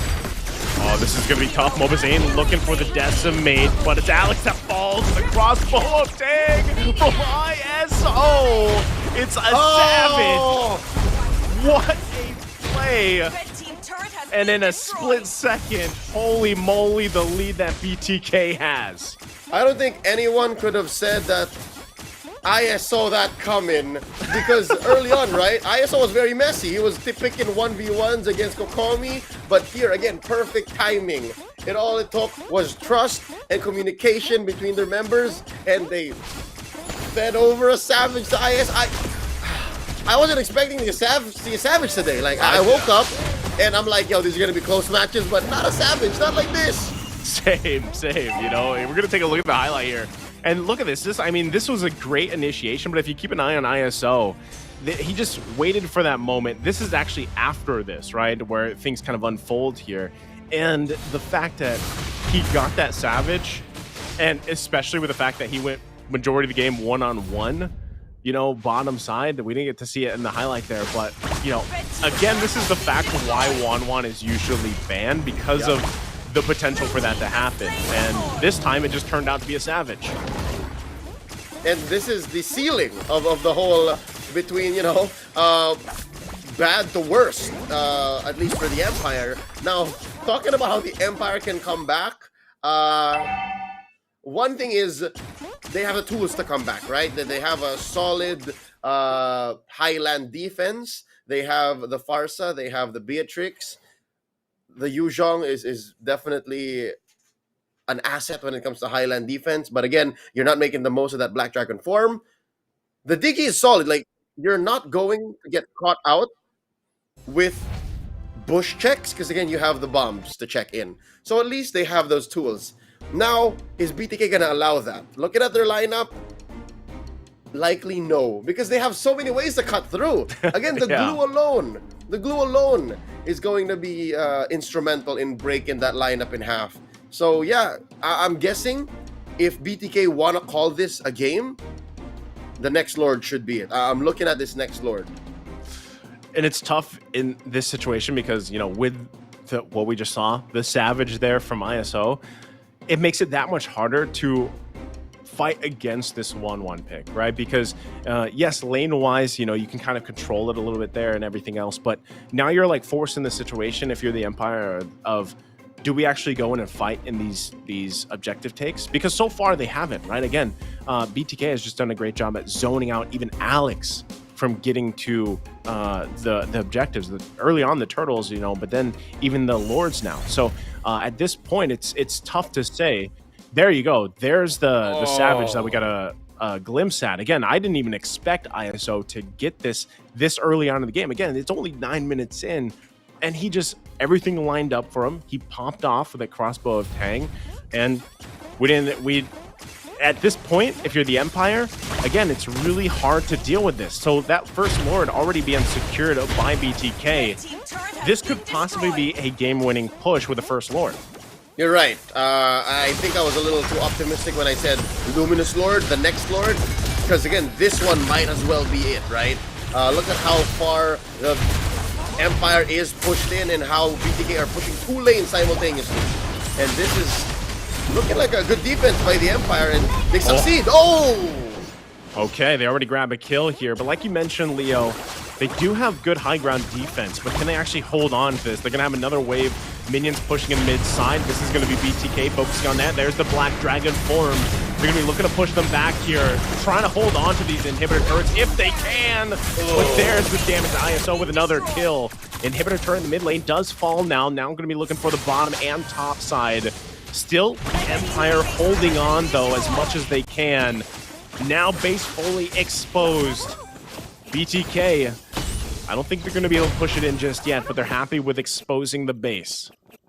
Yep, and at 11 minutes and a half, you could be in so much better shape, right? But the Empire are doing what they can. They're going to have to clear the waves, focus on clearing the waves, and yeah, bad news for the Empire fans, they're not even going to consider contesting this next Lord coming up in about a minute. So yes, the only XP and gold they're going to get, ideally, is what's coming in through the waves. Now, BloodThirstyKings, BTK, it looks like the call is to just force it. They're going to pressure, they're going to keep clearing, and they're going to force a fight inside the base. Yeah, it looks like that. They're like, just give the buffs to ISO, here we go. They're going to clap down for all the recalls that came out. They can't find a kill, though. They're going to force back. The Black Dragon form coming out. They force T to go ahead and retreat. So even with all of that, BTK looks like they wanted to end the game, but it's not going to happen, so they go to plan B. Let's just go ahead and set up for that next Lord. All right, message received, right? BloodThirstyKings understand that it's not here, not now. Maybe after the second Lord, maybe after Luminous Lord. And you see how Reckless is just spreading out these bombs. 2 of them are placed so that no fancy checks or sudden flicker kicks are done, and then the others are set in so that they clear waves. This is what the Empire can do. This is what the Empire should do, because the Bloodthirsty Kings are going to go straight for this Lord. It's a beeline towards this Luminous Lord because time is not on their side. BTK, if they let this extend, the Empire will hit critical mass, and then maybe a comeback is possible. But for now, BTK should focus on ending. Yeah, so you can see that, right? Mobazane going to go ahead and just secure that Lord there, as he does. This is best for the Empire anyway. Just go ahead and try to set up a defense in the base, because you're 12k behind, man. You know, you got no space to work with here, and the best thing you can do is just hope that your high ground defense is enough to deal with. But you can be sure that as 4 situations going to come out from Unicutie here, still holding on to that flicker available as well, already using the feathered airstrike to clear out these waves. So still a lot of work cut out here for the Empire. We'll see if they're able to hold it off, but still pushing back and forth. Lord making it away mid lane. BTK could have timed the wave push in a little better, but I guess they're just burning out ults from Demon, and now here comes the Dragon. They just get reckless. They're trying to buy some time. They still got the Lord to work with, but it's not going to be enough as they focus on the crystal here. And that's the crossbow of Tang, but it's into the fountain. They don't need it. Lord destroys the crystal. They take game number 1. If BTK owning 3/4 of the map at 5 minutes and the Savage from ISO wasn't enough to send a message, then I don't know what will be, right? So BTK here picks up a clean victory, 1 game away from taking the series, making it a sweep. And that was my prediction. And again, a performance like this is what I saw in my head and is what's making that vision so much clearer. Looking back at the game, we'll have the stats up here in just a bit. I think the Empire had a solid toolkit. I think they drafted pretty well here, but when it comes down to like big picture situations or like turning micro into macro and eventually going for a plan or executing a plan that you drawn out before the game began, I think BTK had them trumped. Yeah, and at this point, again, it's a very dominant game, right? There was no space to work with for the Empire. They didn't get any turrets here. Even objectives, right? There wasn't. It wasn't there for them. Even their own buffs, they lost them, right? Because just how, like I was saying, how confident Mobazane was to just invade the jungle and kind of command, you know, that they respond to him and really work around that. So this is something to be said about just kind of the Empire, how they played around this pressure from BTK and they kind of collapsed around it. Again, even early on when ISO died in the 1v1 matches, you know, you think that would allow Kokomi to actually be able to kind of carry that lane, carry into the mid game, but every other lane really struggled.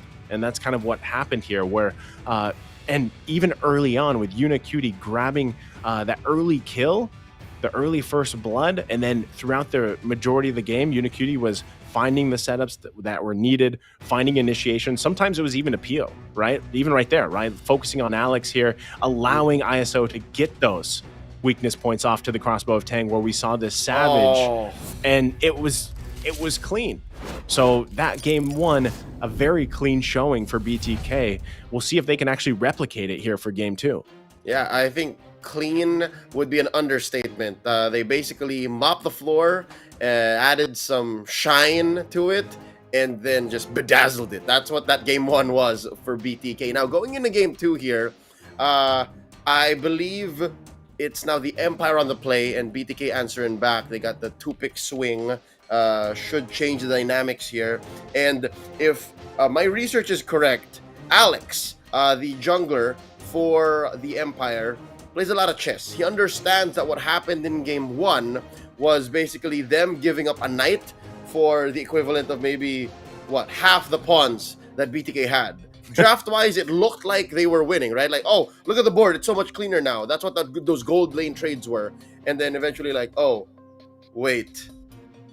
where we're lacking in the pacing, and we're lacking in what we're putting on the board for the mid game, and that's what spelled disaster. That's what allowed the Savage from ISO. Now going into game 2, they're just doing their homework, I guess. What the Empire is doing with the Faramis ban first, it looks like they wanted the glue, but yeah, no, BTK was on it. Like, nope, we'll take it out.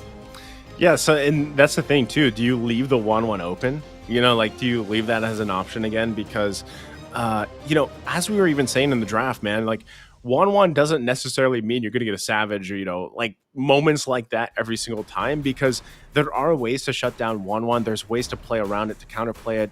Hell, there's heroes that directly counter into the 1-1, like Phoveus, who we've seen pop up before. That, right? And we also called the whole Farsa's gonna blast the 1-1 situation, but no, that's not what happened.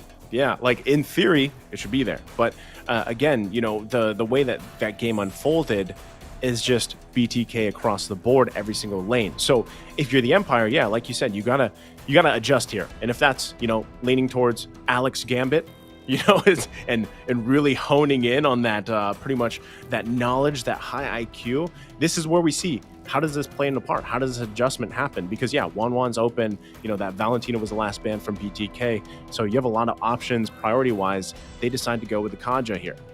Yep, I was going to call it Kaja's open. Now, what does this leave for BTK early? The 1-1, the aforementioned 1-1 is out there. Even Melissa, if you don't want to pick the 1-1. Farsa, they can first pick Farsa, for all I care. Farsa X, that seems like a legit pick.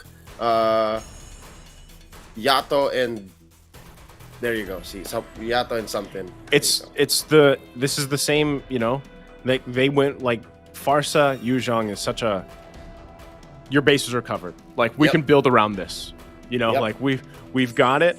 Now we can have our own freedom to build around that, regardless of whatever is drafted from the Empire. You can just play your game, and this is almost like a way, like, hey, the Empire, do you guys want to pick 1-1? Yep. You know, go ahead. This is what the Empire did earlier, right? Yeah. Like this is how Empire did their first phase of the draft, and I'm liking it. The BTK are adjusting to it now. How does the Empire pick up the pace? Like this is what they saw from game 1, and like, oh, we know how that's supposed to be played. I wonder how. And already off to a great start. I like Lapu Lapu coming back. Lapu Lapu pressures Yuzhong quite well, and how you feel? That's a reaction. Oh, that's one way to put it. So like Hayabusa, I know is now questionably it's always up in the air, and I feel like assassin pick specifically. I think Alex is more leaning towards, you know, tanky picks, at least from what I've seen up to this point. Right now, assassins, it's not to say assassins aren't possible for Alex, but you know, especially with Hayabusa picks, it takes a certain type of trust in your team to be able to let you shine on an assassin jungler pick these days. Like the way that the meta is, you really have to be able to play around your team. Yes, you could snowball, get some early kills. That's best case scenario. But with the way that things are in the meta now, especially later on in the game, I know we haven't gotten to like super late game just yet so far today, but especially if BTK Mobazane decides, you know what, let me go for a tankier type jungle, or let me even go for someone that allows me to extend those fights, it really is difficult for assassin junglers to have those extended fights, and especially if you get whittled down, right? So that is my only concern here with this Hayabusa pick for Alex, but maybe he can pull it off, make it work. You can see already too, they're actually going to be focusing on those utility jungler bans towards Mobazane. They already took out the Fredrin in the first phase. There's the Martiz. So we'll see. Interesting too, that last ban from BTK that looks like the Gushin. Yeah, no, this is what you need when you're playing with the Hayabusa. You kind of want to have more cleanup after the fact, or Hayabusa will act as the cleanup. So if you're taking out these clean burst damage heroes, then all the more the Hayabusa becomes, as you put it, risky, right? They're taking out the Akai again, closing up gaps against MOBA Zane. But what does this leave Zane is still the Barats, the Baksha, or the Lancelot, the Taxolot's still out there. Yeah. This does give ISO again the 1-1. This is scary. Like, you're playing with momentum. They're playing with momentum, definitely. If he's getting the 1-1 here, I'm wondering, what does the Empire want to do in the gold lane? How do you want to play around that? Because you don't want to have the same situation happen like you did in the previous game. Again, it wasn't. They go with the Claude. So in a way, you're thinking, is this the best answer, right? And it could work. Again, you're kind of like Claude. Anytime Claude locked in, you just want to farm up. You want to get the Blazing Duet off, right? Where you don't want to like be in the fighting situation. So a lot of this lineup is kind of like finicky. Like you want to be there, but you don't. It's expensive. It's both finicky, expensive, not just in gold, but opportunity costs. There are going to be fights wherein the gold laner and the jungler aren't ready. Like, it's like, no, I don't want that fight. Like, let's not, please. And I think the way BTK picked up the 1-1 and the Paquito to close up their draft makes it all the more worse. This bothers me because knowing how, again, confident Mobazane was in the jungle against the Empire, and you pick a Hayabusa, and if your jungle gets taken from you time and time again, like it did in the previous game, who is it going to be rough, right? And this is a Paquito, by the way, a Paquito jungle. So the damage is going to be there regardless, but this is going to be big time for Alex to really get what he needs in the jungle and then get out and hopefully snowball his team.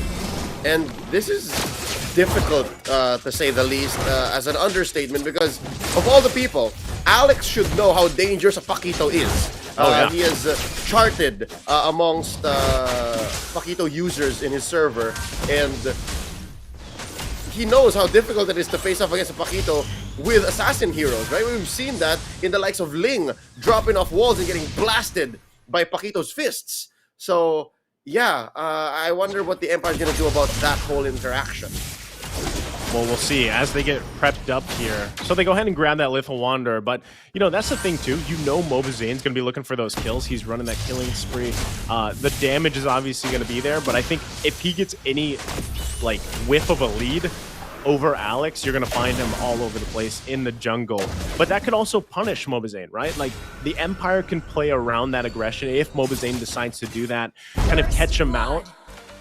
There's the first blood. So that's already great here for Alex. I was saying, either allow yourself to get that snowball, not only for yourself, but for your team. This is what I meant by that, right? Using that Master Assassin emblem, going to be working around that. And now Mobazane visits bottom. Actually, they're making their way here. Unicutie as well. Could be setting up here for a follow-up. He's going to go ahead and charge up in the bush. Looking for Kokomi. Can't find him. Using the BMI safely. So far, the Empire playing really well around this aggression from BTK. I'm liking it. What Alex is doing here is I'm not sure if on purpose, but avoiding the places where it's going to be difficult for him to get pickoffs. So yeah, that whole situation with Yato early on, that might have been less of Yato and more of Alex. I'd like to see that as a proactive situation. Off camera, there's a kill, and in mid. Okay, Alex was looking for the shadow kill. Couldn't get it off, though. Did burn a flicker from Unicutie, but meanwhile, also topside T grabbed a kill. So able to find that. Now the turtle's going to be up here. First one of the game. A Feather of Airstrike going to come down. They force the flicker out from Reckless. Reckless doesn't have the Divine Judgment just yet. There's Alex and Mikasa goes in with a flicker. Mobazane in trouble. He's going to fall here. Now turtle for the taking for Alex. Going to force them back. Unicutie charging up, but not worth the risk, they say. So the Empire and Alex finding that turtle. Meanwhile, on the bottom side, ISO still looking for a kill. Kokomi running for the hills. But here comes BTK. ISO get the killing blow here. Now Alex in the jungle of Mobazane. Meanwhile, top side still more. It's a 3 versus 1. T should be able to survive this. Holding on. Doesn't though. Had the Black Dragon form. Did not use it. So a whole lot of chaos. Top portion of the map here. You saw Homie try to set up for the Black Dragon form, right? You saw get him the Clouds, and now Demon in trouble. Should be fine. I was just about to say, the whole trade down bottom for Kokomi should have been enough for that whole Mikasa episode up top. Because again, that whole turtle take, that was all Mikasa. I correct myself. yeah. Maybe 80-70% Mikasa. But that Lapu-Lapu came in clutch. Now, that's, I think, what Bloodthirsty Kings have to watch out for. I think T has to get on top of things here before the next turtle comes up. Because if this goes to the Empire, then I definitely say, confidently say, snowball complete. Yeah, that was huge. Mikasa on that Lapu-Lapu play. Reckless waiting patiently here too. Gonna get through. They find Yatu. They use the Divine Judgment too, but the Flicker and the Wing by Wing combo able to keep him alive. Now Alex gonna join the party. Unikitty there. Mobazane also looking for an entry point if he can find it. There's the Shadow kill. Goes back. Finds him. It's Alex that gets the kill though. Mobazane still on the hunt. 1-2 punch. One more finds Alex. So it's a trade of the 1-for-1 so far. Still eyes set on the bottom side. Kokomi feeling the pressure here. Zane the Body Hunter. Did you see that, Joseph? He tried to look for that last shadow. He knew that Alex was going to be there, and he caught up to him. Yeah, Alex got away for maybe a couple more seconds, but Zane eventually found his man. That was amazing. Yep, and now we have the Blazing Duet from Kokomi to clear that wave. All trying to set up the Feathered Airstrike, though. He's going to force back. Only got one off here. Now Turtle for the taking, the second one of the game. Positioning crucial here. There's the Divine Judgment with the Flicker. They're going to pull Unikitty back, though. Was that the right target? Now Mikasa going in. Again, forcing Zane back. Unikitty did fall. Still going to be unleashing ISO with the crossbow. Dang! In a similar situation. Going to find two here. Kokomi trying to help out. Mikasa going to Flicker. Tough situation here, even across the board. Turtle still up, though, for the taking. Another turtle dance brought to us by the Empire and BTK.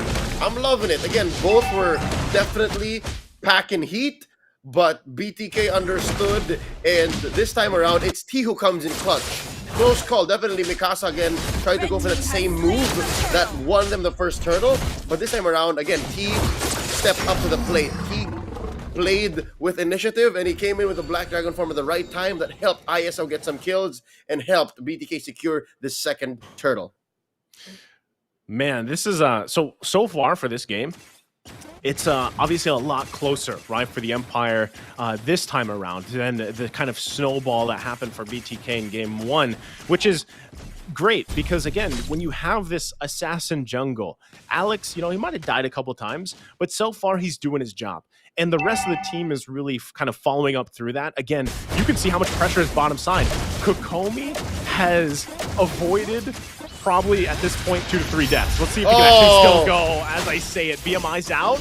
No one can chase him down. So another successful avoiding death for Kokomi. Again, this is best case scenario for them as he tries to build up to that point where you have those 3-4 items on your squad.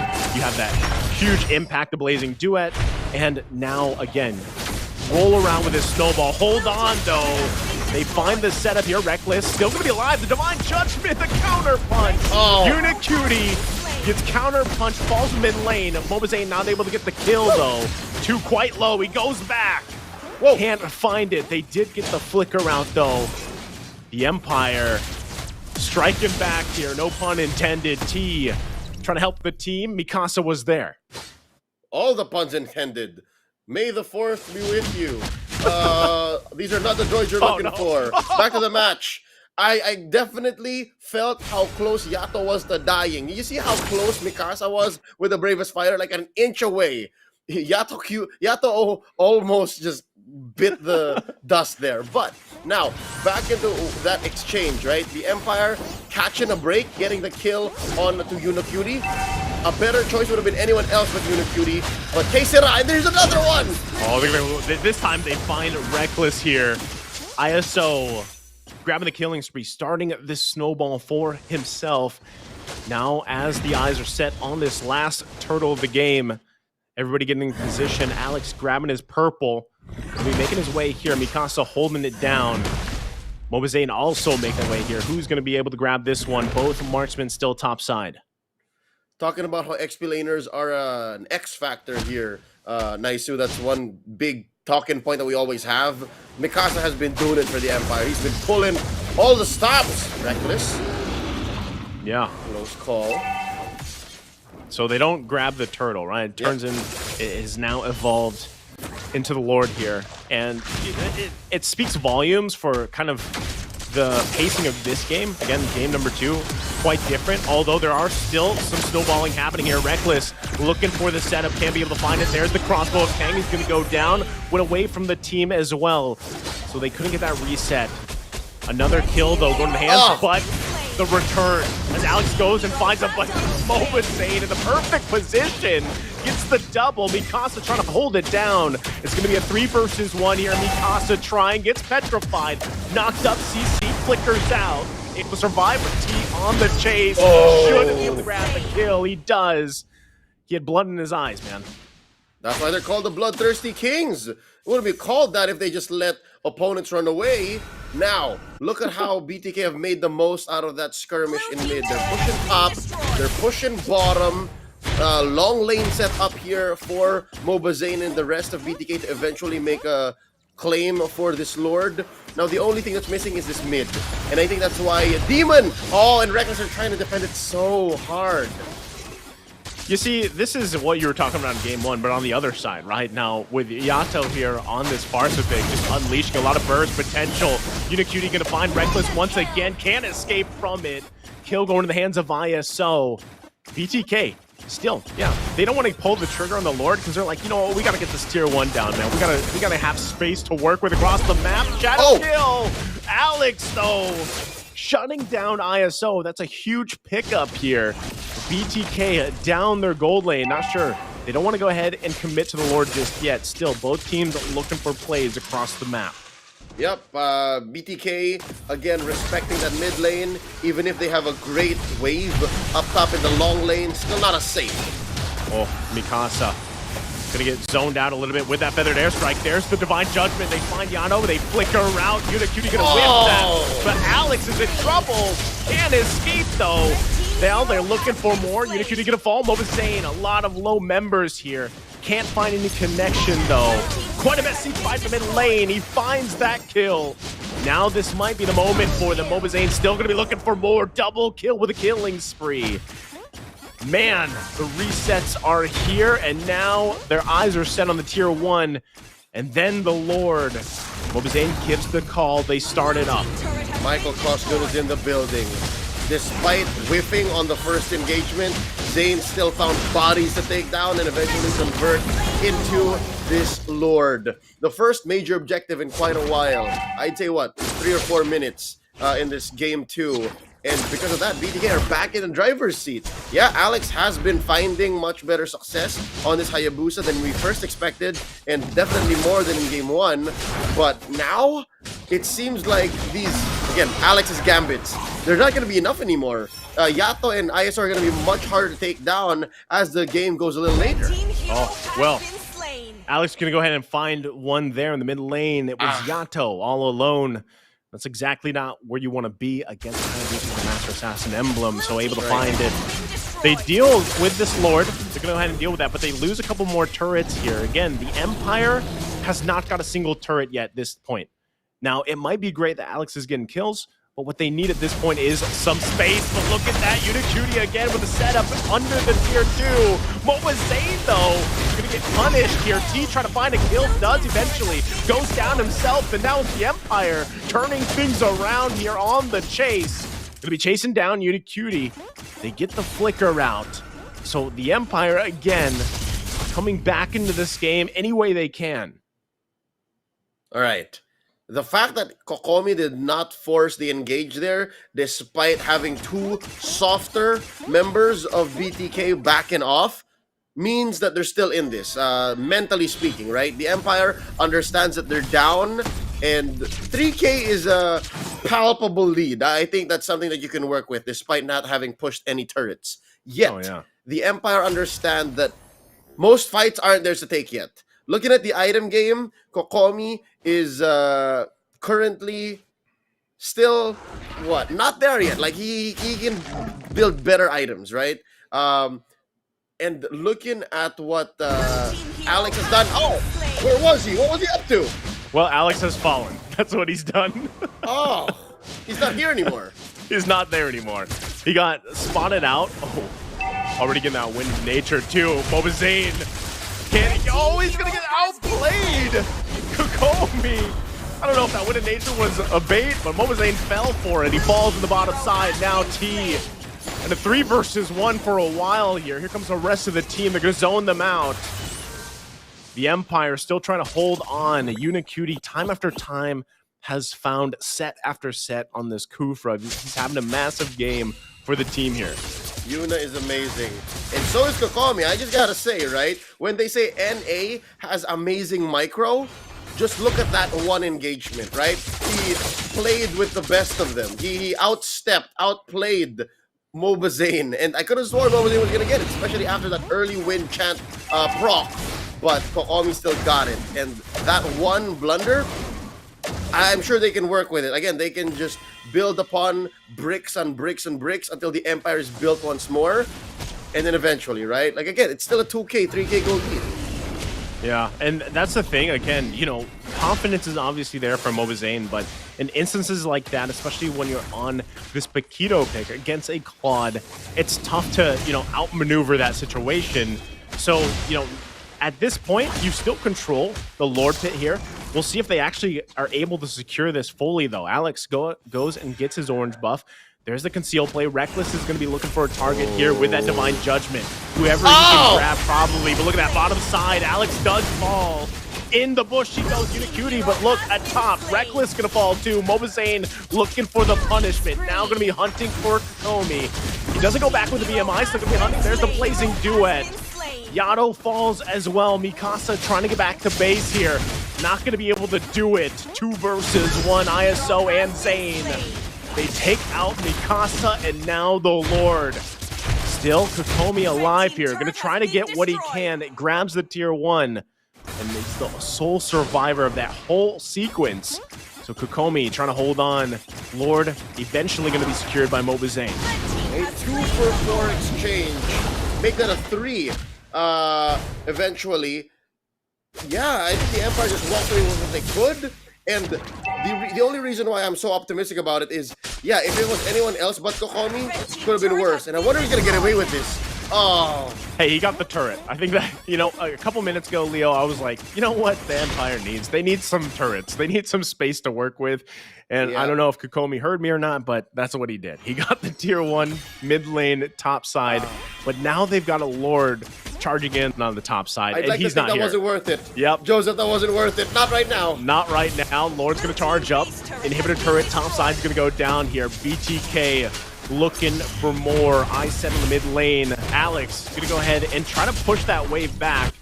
Use the shadow kill. They're going to try to clear it, but can he juke the entire team of BTK out here as he's on the run? They spot him out. Unicutie on the hunt. No place really he can go. Use the retribution as well. Goes into the base. Stuck between a tough position. Unicutie gonna go in. Grabbing the kill finally from Alex. Again, all they did was buy time. Now again, they are doing what they can in these situations.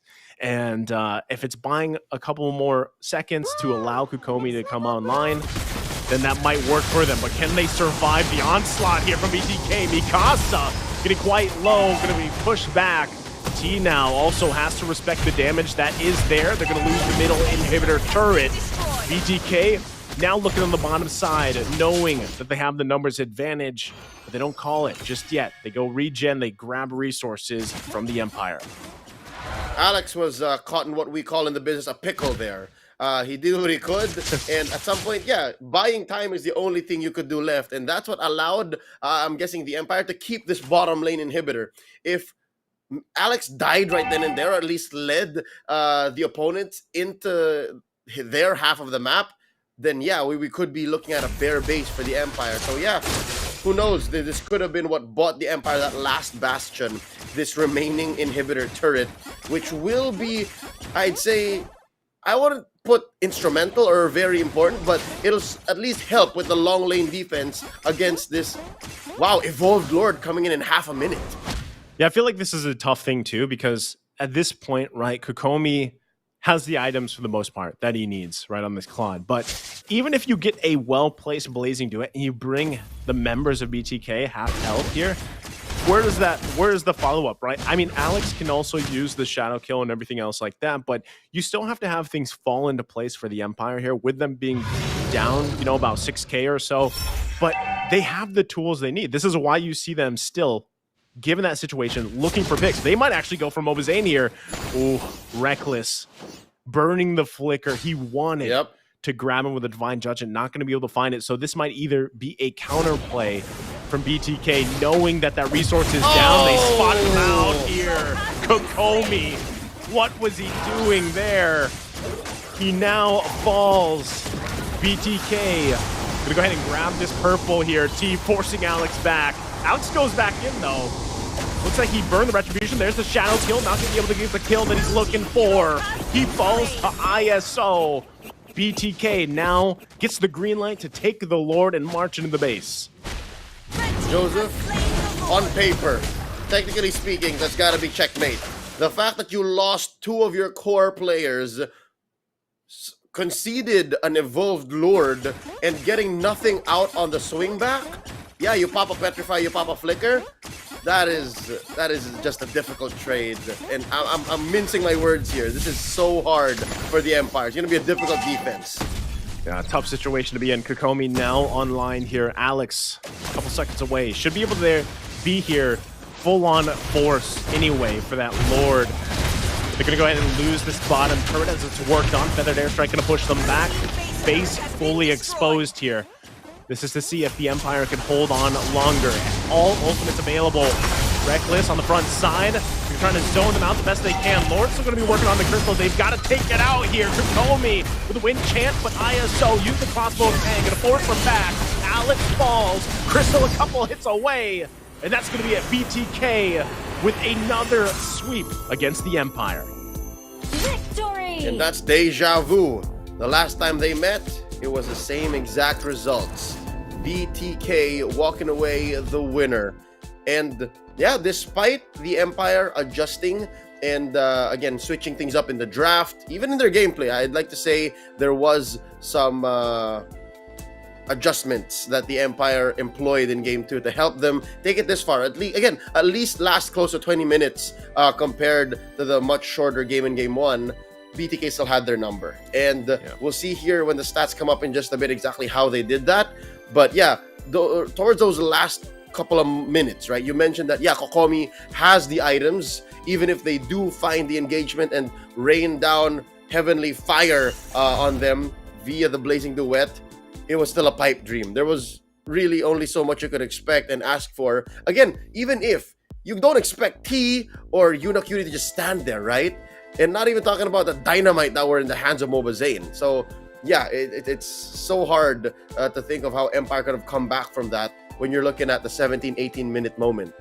Yeah, again, you got to say, Mobazane being a confident jungler that he is, sometimes he's going to put himself in situations where he gets outplayed, right? That was a situation where he probably wanted to be in with the lead that they had. But you can see, based on the stats here, the team effort from BTK, yes, it was a closer game for, I would say, maybe to the midpoint, but then they just started to roll with the punches, literally, and then work around it, right? And that's what happened. That's how they excelled there for that game too, to get that sweep. And absolutely. And both teams, as we've mentioned, have made a lot of progress throughout this whole tournament. But it just seems like BTK has really tried their best to pull the team together. And they've demonstrated that they are still one of the top teams in North America region. And especially with that Savage today with ISO. And he is going to be the MVP for the first game with that. And it really shows you how scary 1-1 can be if you let them feed the 1-1. So remember not to do that, and just amazing performances all through today. A lot of surprises, but it did save Leo and save the casters with their predictions, as this game was pretty close. Yeah. And I like that. Somebody should get that printed on a little piece of paper wherever BTK is playing. Don't feed the 1-1. Don't feed the 1-1. Well, I mean, same goes to every situation, every game. Don't feed the 1-1. Well, yeah, and that's the thing too. Is again, 1-1 doesn't have the most amazing win rate, but if you get to the point where she's fed, and even before the Savage, she had 3 kills. right? So it was managed, and those kills and those deaths was mostly one-on-one matches with the Kokomi. So, again, I'm wondering if this means that, teams will start banning one-on-one against BTK. And we'll find out as we watch some of the replays with ISO and the Godly 1-1. Yo, ISO just literally loaded game 1. ISO was playing an extended game. For ISO, this wasn't 2 games in a best of 3. It was just one long, 35-minute game. Essentially, right? Just talking about it, especially since he picked up that Savage, which is gonna come in any minute here. This is the initiation right there. Boom, the kick. Pow. Boom, pow. Yo, right there. Big damn. There you go. And I didn't expect the Savage like this early into the game, right? So, but hey, it's a 1-1, and she's fed. Here's the thing. I don't see very many 1-1 games, at least in professional play, because again, the logical thing to do is ban out the hero. But it just dawned on me again after seeing her in action today. Her hops skip over walls. Joseph, Liz, did you see that? He's able to just hop over walls. It's incredible. That's nasty. Yeah, this is the push here to end the series, to end the game. Again, the fact that BTK pretty much controlled most of this end game worked out really well. Yeah, for sure. And let's take a final look at the last matchup, like the last team fight between the two teams in the last game. And here I had some hope, right? Because they were buying time, but really it was the game's mechanics that went up against the Empire, because there were no waves. You see how the Lord had like just maybe one hit and then went down? If maybe there was just one more wave that spawned, if they were able to push them back, then maybe the Empire would still be playing at this moment. But nah, BTK smelled blood in the water and they went for the win. Yeah, they got it. So, with that, I think that concludes that series. So, it was another surprising series in a way, but I think we're going to be taking a short break here to lead us into our probably, I guess it is our last match ahead of us, right? Because we don't have that third matchup now. All right, guys, like a reminder to everybody, there is some quick change up to today's schedule. LaimiTop will not be participating in today's matchups. It will go directly to the highly anticipated matchup between Ackerman and the TheOhioBrothers. So stay tuned, get a quick drink, and we'll see you guys in 5.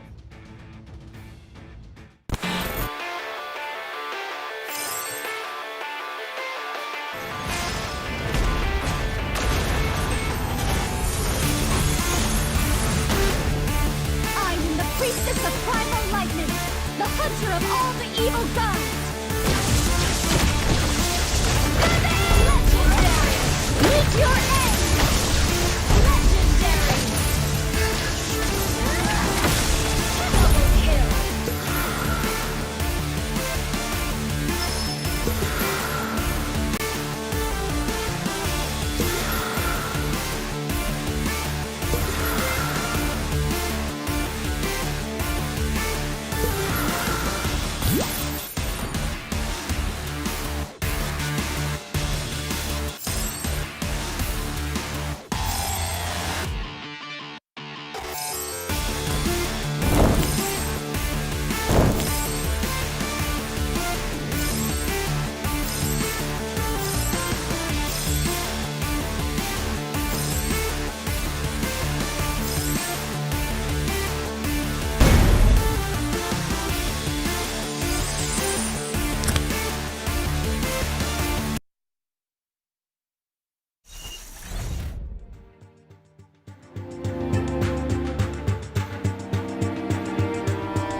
All right, guys, welcome back to the halftime show. As we prepare ourselves for the highly anticipated match between the top 1 and 2 teams, we have a little bit of a segment to discuss how these teams have been performing over this past tournament and expect them to be this. So we have a short little recap of the plays between Ackerman versus the TheOhioBrothers, and just for our international casters, right now the TheOhioBrothers and Ackerman are at the first and second standing. The TheOhioBrothers haven't lost a single game besides one against the Wasians, and Ackerman is also looking pretty well at 14 versus 6. So this is going to be the second time the two teams are going to have a chance to match against each other in the second round robin. So Leo, what are you most excited about in today's matchup?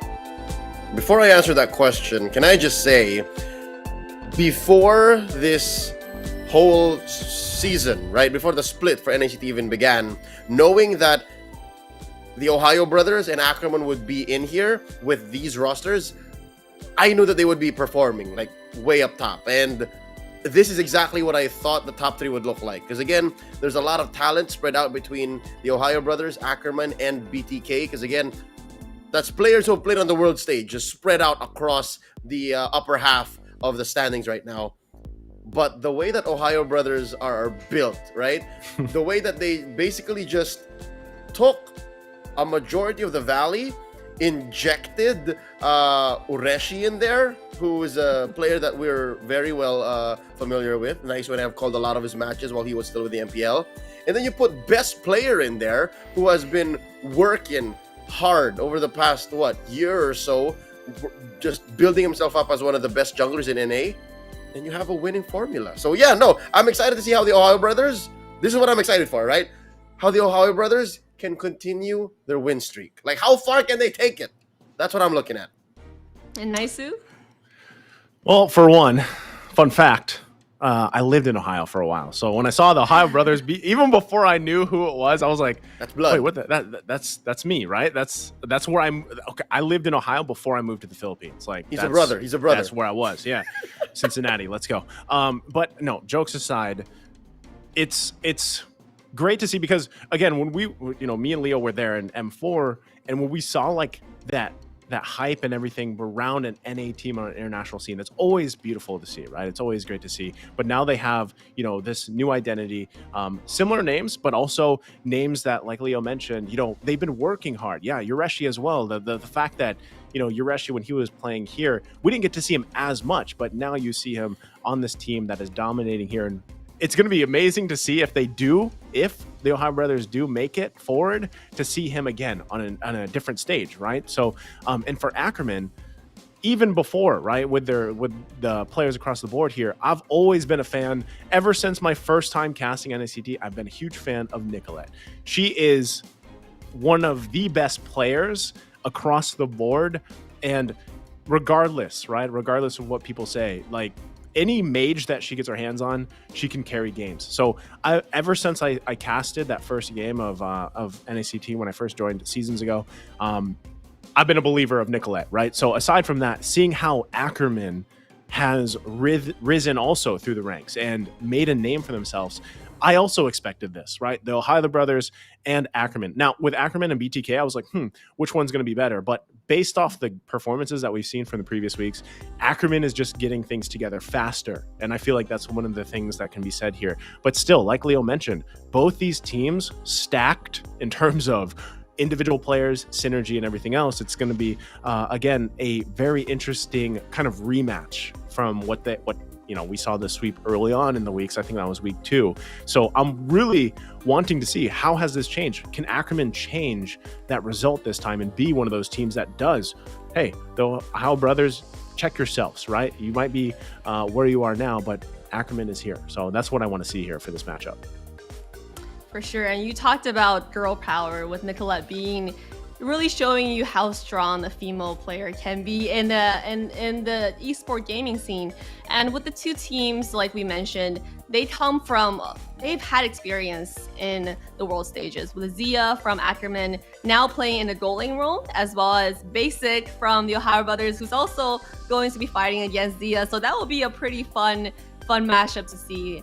And is there any progress that you particularly want to see from any of these players that you mentioned compared to their performances in the M series? Okay, so I didn't mean to gloss over my Manong Zia, right? Also a fellow Filipino, moved over to the gold lane for the better part of the past 18 months, and he's actually doing great. The fact that they're the second best team currently in this spring season of NACT is a huge deal. So that might be one more thing that we have to watch out for, because between Basic and Zia, I think again, the folks here in NACT can correct me, because you guys definitely have more reps watching these two, but I have called them in their arguably biggest performances yet on the world stage. I'd say Basic has a higher ceiling but a lower basement compared to Zia, while Zia, I'd say, is more stable. He's taken a lot of cues from his performance in the gold lane when they finished, rather from the mid lane when they finished third in M3. Like that still sounds crazy coming out of my mouth now. BTK finished third in M3. So yeah, I'm looking forward to see how maybe Ackerman can leverage that. How they can say, you know what, Zia, hunker down. We need to wait until you're ready, because Basic might slip up at some point, and then we'll punish from there. Right, so that's one maybe facet or one aspect that maybe Ackerman can get one over the TheOhioBrothers. Yeah, and you know, for me, one of the biggest things that Ackerman has to do is control arguably the best roam that NA has ever seen. Right, Shark's massive, but at the same time, he's huge. In person, Shark's huge. I stood next to him, right? But the thing is like Shark is very commanding in game, and you see that. And sometimes I feel like watching Shark develop, you see where he kind of like second guess his own decisions, but I feel like he's really settled in now to the role, to himself as a player. So I feel like, again, Ackerman, part of that is countering that capability, that game-winning capability that Shark has alone in the roam role, the ability to counter against the sets that you know Shark is going to make. Like, there's no doubt about it. So how do you respond to that? I think that's one of the biggest things for Ackerman here, and I'm excited about, because so far people have had a hard time doing that, right? And that's exactly why the TheOhioBrothers are where they are. So yeah, you have a lot of boxes to check, but I feel like it really, with this lineup, Shark is a big concern here for Ackerman. For sure, Shark with Nicolette and every single player from these two rosters is going to be a wild match for today. And that will come up towards the end of the hour. And thank the casters for their feedback. And then we're all super, super excited for the last game of the day. But before that, we have a bit of a community news to share with you guys. If you guys missed it earlier on the show, we went live to Los Angeles, and showed you a community event taking place today. So dozens of ML fans and pro players got together in person to watch the show, and we're having a great time with the watch party. Everyone was enjoying it, and it was super loud from what we've seen, and everybody was having a lot of fun. And we spoke with our friend Talon, who talked about what an amazing opportunity it is to join in the offline events and to meet up with your gaming friends in real life and the pro players you've been following up who lives in the West Coast. So this event is wrapping up today. It was the second major event we had offline, but stay in tune to the MLBB and the NACT social media channels for more info. Follow us in Discord so you can get information on any updates for next MLBB NA offline meetups. So make sure you follow our official social media accounts and get involved in the community. Low-key, I was jealous to see the crowd that Talon had, because again, now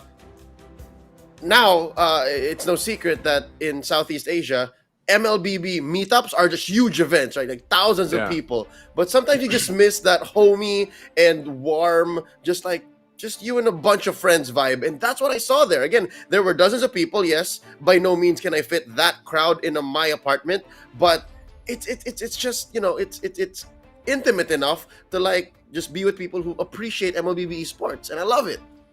Not only that, but it's like, you know, it's the fact that you get a bunch of people who obviously some know each other, some don't, but you all relate to one thing, right? And that's MLBB, and in even the esport aspect, like rooting for your team. I think that's so that's a very strong thing to relate to and have fun with, and it's something that I always enjoy too. Even when I lived in the US, I loved you know, back in my day, you know, it was like LAN parties, right? Like back in my day, it was LAN parties, man. Everybody would, but back then people would bring their PCs, right? But now, thankfully, we get to play on these mobile devices, so it's much easier to meet up with everybody. But yeah, I agree with Leo, because even for us casters here in MPL Philippines, we love, like, in the talent room playing together, right? And we all know each other, but even more so, like, what about if you get to play MLBB with people that you don't know, but you all share that same kind of hobby? If for a lot of people it's hobby, some people are competitive with it, but at the end of the day, you all speak that language, you all have fun, and you know, it turns out to be a very social event. So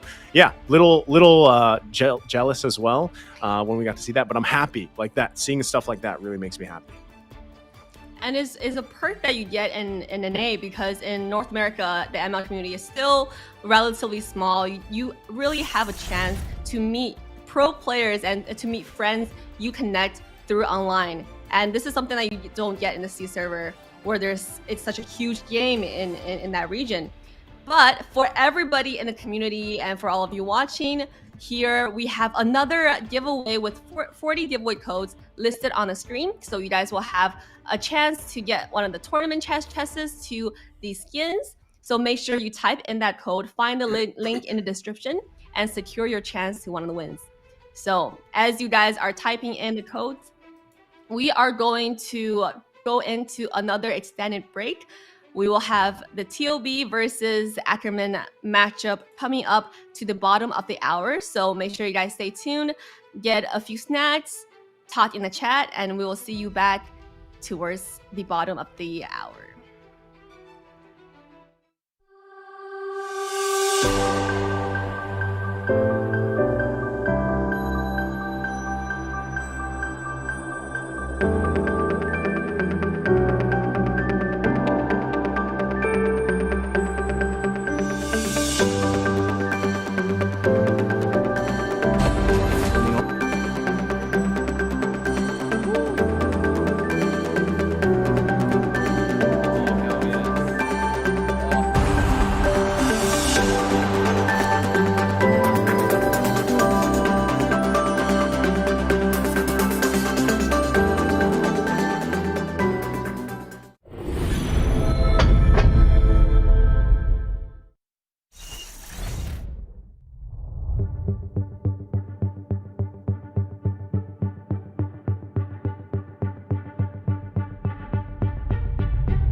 All right, everyone. I hope you had a nice little break there. We are back to our highly anticipated match of the series today.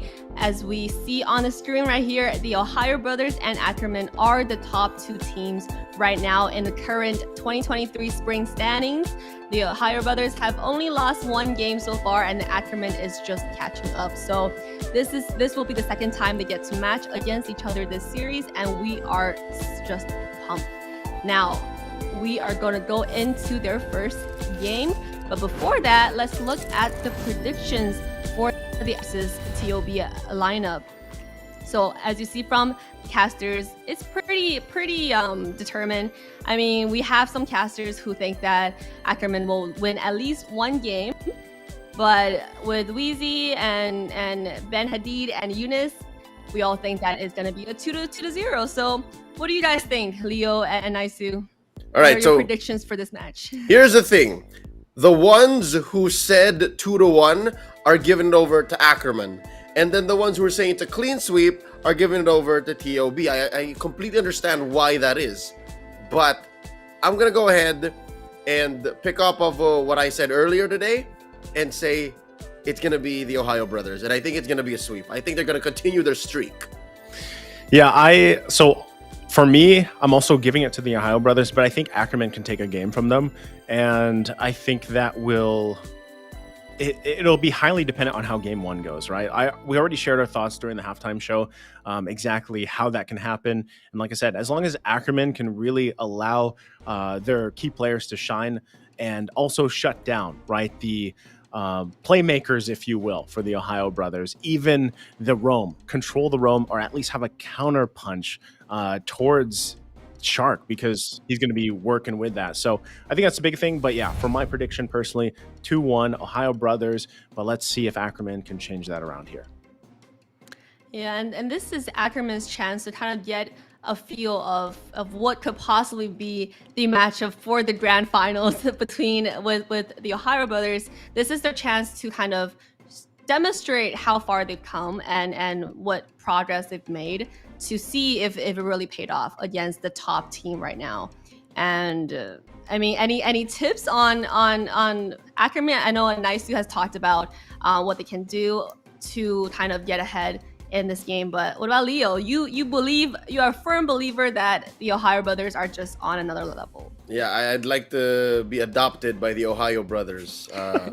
I want to be a brother myself, but for Ackerman, again, I think I'll have to echo Naisu here, and they have to get off to a good start. If they can give TOB their second loss this season, game loss that is, then they're off to a great start. And I think that's one way to send a message and one way to set the pace for this series, and maybe get one for them. But again, it's a long shot. I do believe our casters here at NACT, if ever it's Ackerman who's going to take it home, it's going to be via a 3-game series. That's as optimistic as I can get.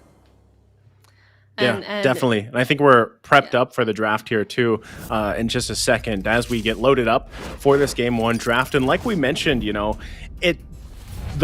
possibility of Ackerman taking down the OhioBrothers is obviously there. They're very close in the standings, and it really comes down again. What do they draft? What do they prioritize? And at the same time, one thing that I want to point out too is the fact that in the XP lane, like we mentioned in the previous series earlier this morning or earlier this evening for you guys over there, is XP lane factor is a huge X factor, right? And Galaxy is a former teammate, I believe, with Merciless, and we saw like how merciless can be, right, in that lane. So and Galaxy's performance so far up throughout the season, you can't discredit it, right? So I think that's going to be a crucial point. Again, he's against Yureshi, and you and I, Leo, we know quite a bit about Yureshi and kind of his path that he's had, and the fact that he is arguably the best XP lane in NA, taking from what he learned from the Philippines and applying it there. The work is going to be cut out for Galaxy, but that is one of those steps for a successful series here for Ackerman. And we can go as deep as we can with history, right? Like as far back as we want to with these players.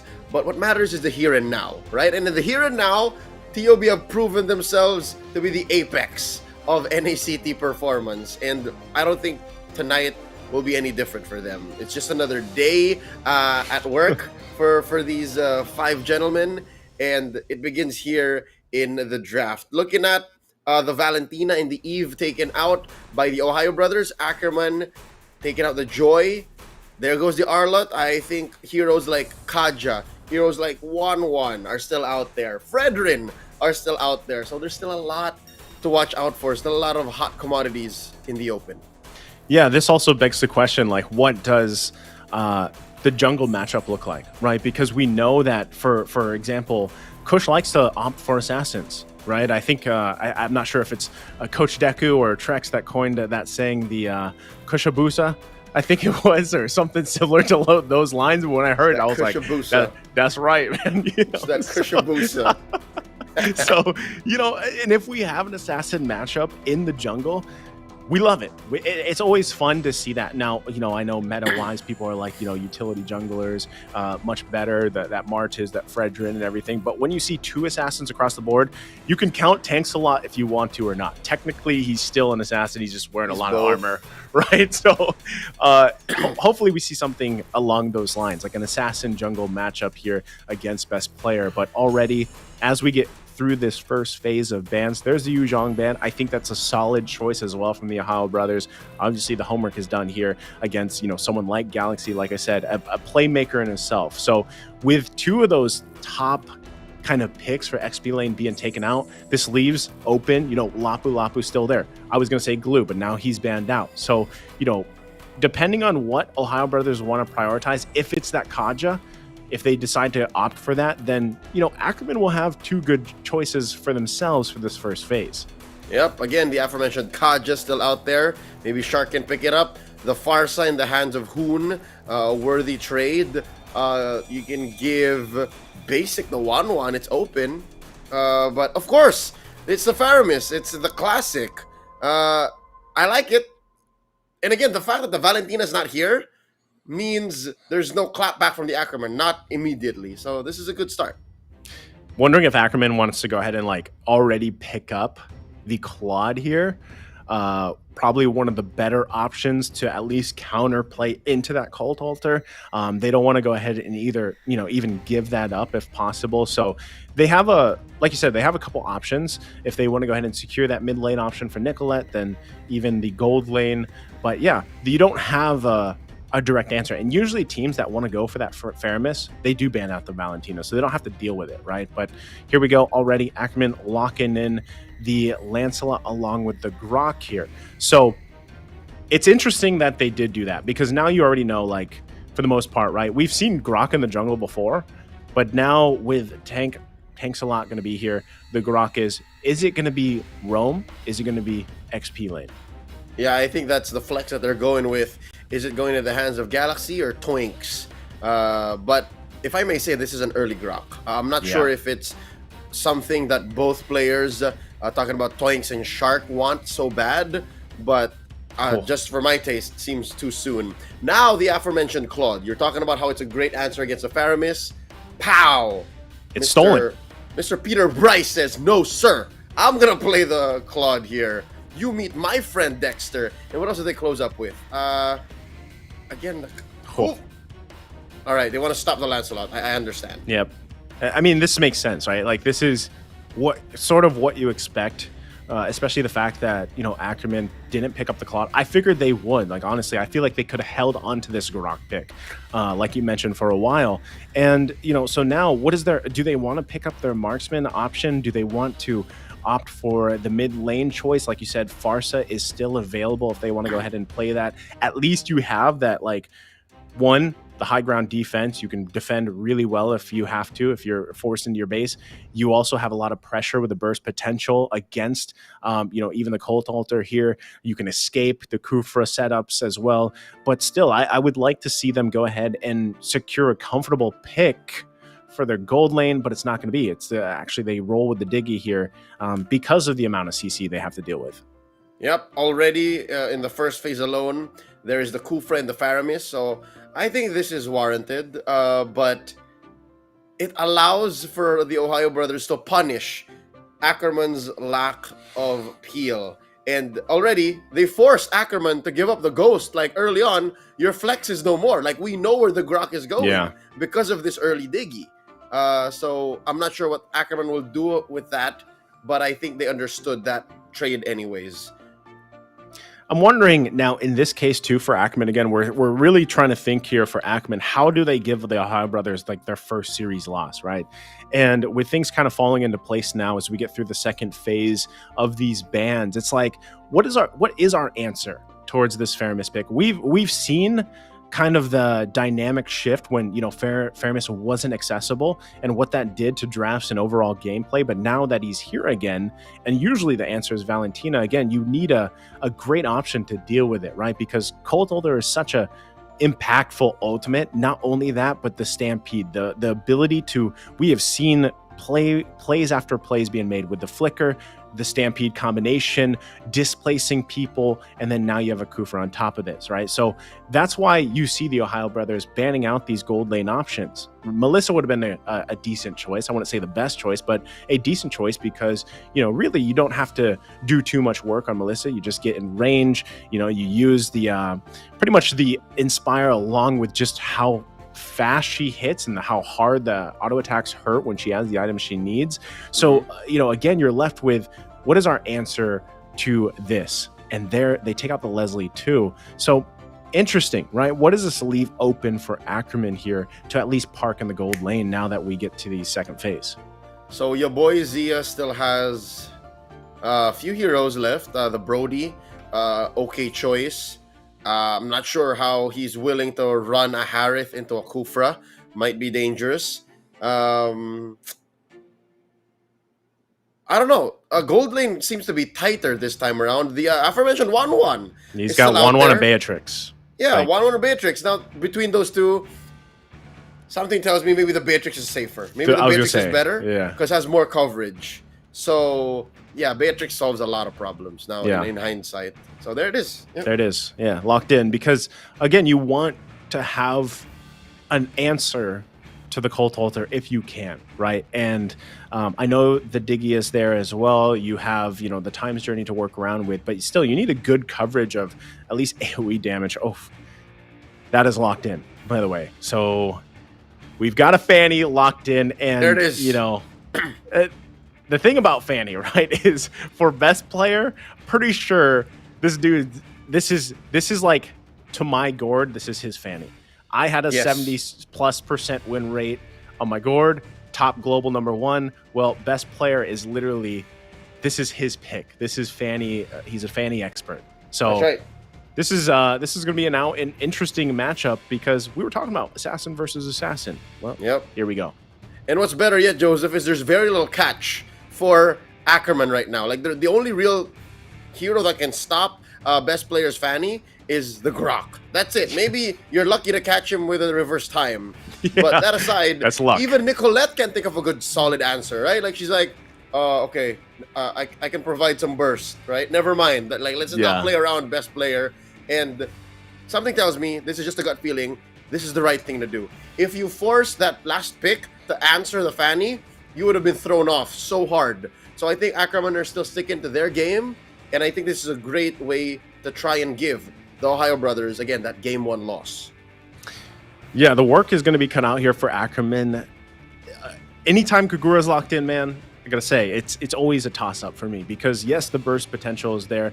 The ability to, you know, even juke people out the way that the her kit works, but a lot of the times, again, does it fall into place for you properly use that yin-yang overturn and everything else? Because you have so much to worry about from the Ohio Brothers right now. Not only is a Fanny going to be zipping around, you know, doing work, but you got to worry about the Kufra setups that we've seen work wonders. And, you know, that's just 2 of the problems that Ackerman has to deal with. So, you know, let's find out here exactly what's going to work out. And as we jump into game 1, again, this is the last series of the game, or of the day. Sorry, last series here. Game #1, though. Hopefully we have 3 games, because I know you guys are at home waiting to see a 3-game series, right? We've had 2 sweeps up to this point. This is pretty much one of the series that should go 3 games. So let's see how it plays out here. But at the same time, again, best player on the Fanny. You got to keep an eye on him, how he rotates, how he handles this. You're going to also see Ackerman really trying to defend and keep as much of the space to work with in their favor, right? And the work for Nicolette is going to be kind of a little bit of a bodyguard in a way to allow Kush to have a good, basically, first rotation through the game, because Kush has to be securing these objectives early on, right? He has to be able to kind of freely farm up, get ready for those turtles. You can see everybody making their way already here. Shark with a catch. Poink's in trouble. Best player, no one home. And there's an ult already, and down goes Toinks. And in the middle of it all, Kush takes down Shark. 1-for-1 trade. It's Roamer on Roamer violence. Roamer on Roamer violence, and both junglers profit, right? Both junglers get the kill here. So that, again, this makes things interesting, especially with the matchup that we have here between these two and the assassin picks, even if it is a tanks a lot. The Reshi, though. Oh, spends the flicker. Getting out of trouble here. Now the turtle up in about a couple of seconds. I'm guessing best player wants to get his purple first. I wonder what Kush is thinking about. Oh, he has his purple, so he's going to go ahead and speed this up. Yeah, you can see both of them pretty much setting up here as the rest make their way to the turtle pit. Aside from the marksman, the gold laner is going to just sit there, farm up. It's going to be a pretty much a 4-on-4 battle while best player gets that purple. Check it out, 4v4, and there's an altar. Best player secures it. Down goes Galaxy. Does get a jump in. That's coming in from Shark. The best player gets a 2K there. All wins for TOB. Well, like I said, right, this is a comfort pick for best player. The guy is has a solo queue win rate of probably like 70+% on Fanny. So Ackerman, you know, knowing that, it says like we're comfortable playing against this. They didn't think about banning it out, and they want to play around it, right? Do they have the tools to actually deal with it? I think that's one of the biggest questions, especially as we get to that mid to late game, because Kush, you know, he's not off to a rough start by any means, but now that you're working against a jungler who has 3 kills on you, when you find those early skirmishes, you have to be worried about where is best player. As you can see, he's zipping around. Wow. Just like that, in the blink of an eye, they're gonna force the issue. Oh, best player doesn't have enough energy quite yet. We're calling it off for now. You see, now we're 3 minutes in the game here, Leo. And best player has 4 kills. At this point, this is like as best of a momentum start that you can have for an assassin, like basically a hyper carry assassin jungler. Now, as the game progresses, like big question, like I said, does Ackerman have the tools to stop this from happening? Because how do you stop someone from flying around the map and just deleting one of your members in literally 3 seconds, right? That's the question. You have to expend a lot, and by a lot, that's either an ultimate or a battle spell. There's a setup here. And there's a synchronized jump in. Nicolette saw it coming. She gets away with it, but just barely. That was Shark and best player winding up at about the same time. You see what I mean? That was, so that good thing Nicolette didn't go down there. She had to expend her flicker and her yin-yang overturn to survive that. And yeah, so you know, that's all expended. And now this leads into this next objective take. So the OhioBrothers is going to know that. They're down. At least Nicolette doesn't have the flicker. Can they profit off of that? I think that's one of the things here. We're going to see now Ackerman, though. They have a mind of their own. They want to deal with this. They don't want to just completely give it up. They start this turtle here. And you can see, right? Best player still spending some time there on the bottom. Going to put pressure where we can. This is huge. It's a 5v5 at 5 for the second turtle. Look at the jump in by Ureshi in the back line. And the turtle still going over the best player despite the efforts of Kush. And there's a TJ getting on out of here. And a cult altar pops in. Ureshi finds one. Smashes Galaxy underneath their turret.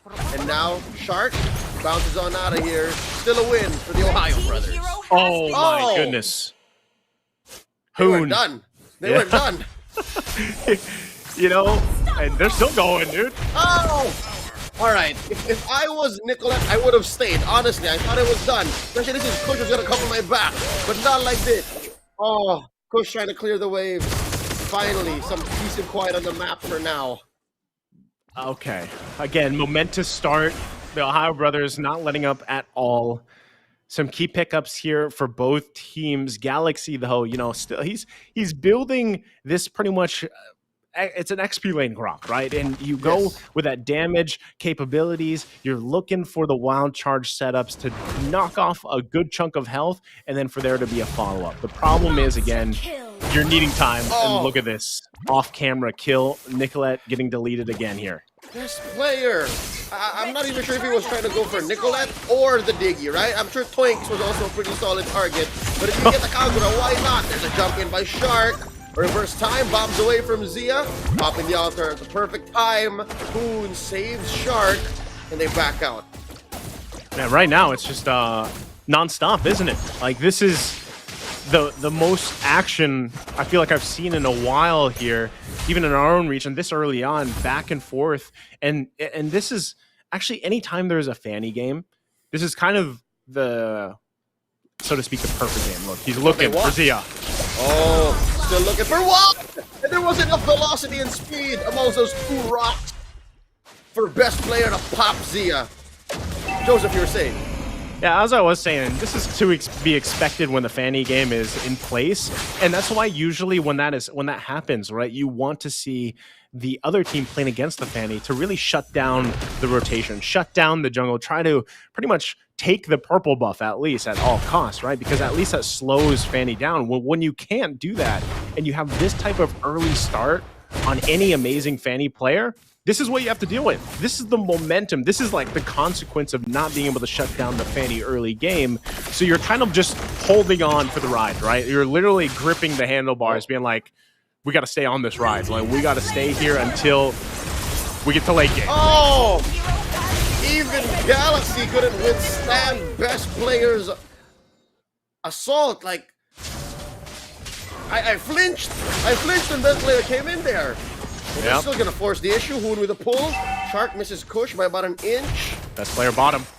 Oh, 2v1. He's doing all right. Man, you're talking about how many kills there were in such a short amount of time. We're looking at an average of maybe 1.2, 1.3 kills per minute. And a majority of them going to the Ohio Brothers. That's the thing, right? Whatever angle you look at on the map, someone from the Ohio Brothers is flying around. Whether that's Shark jumping in, whether that's Hoon pretty much doing ghostly things with this Faramus pick. Spooky. That and then best player just zipping around, right? Literally how Fannies do. So, and all of this to consider, the fact that how, you have to kind of counter around that, well then Basic this whole time is just farming up. So he's another pretty much problem from an angle you can't expect with the way that Claude works.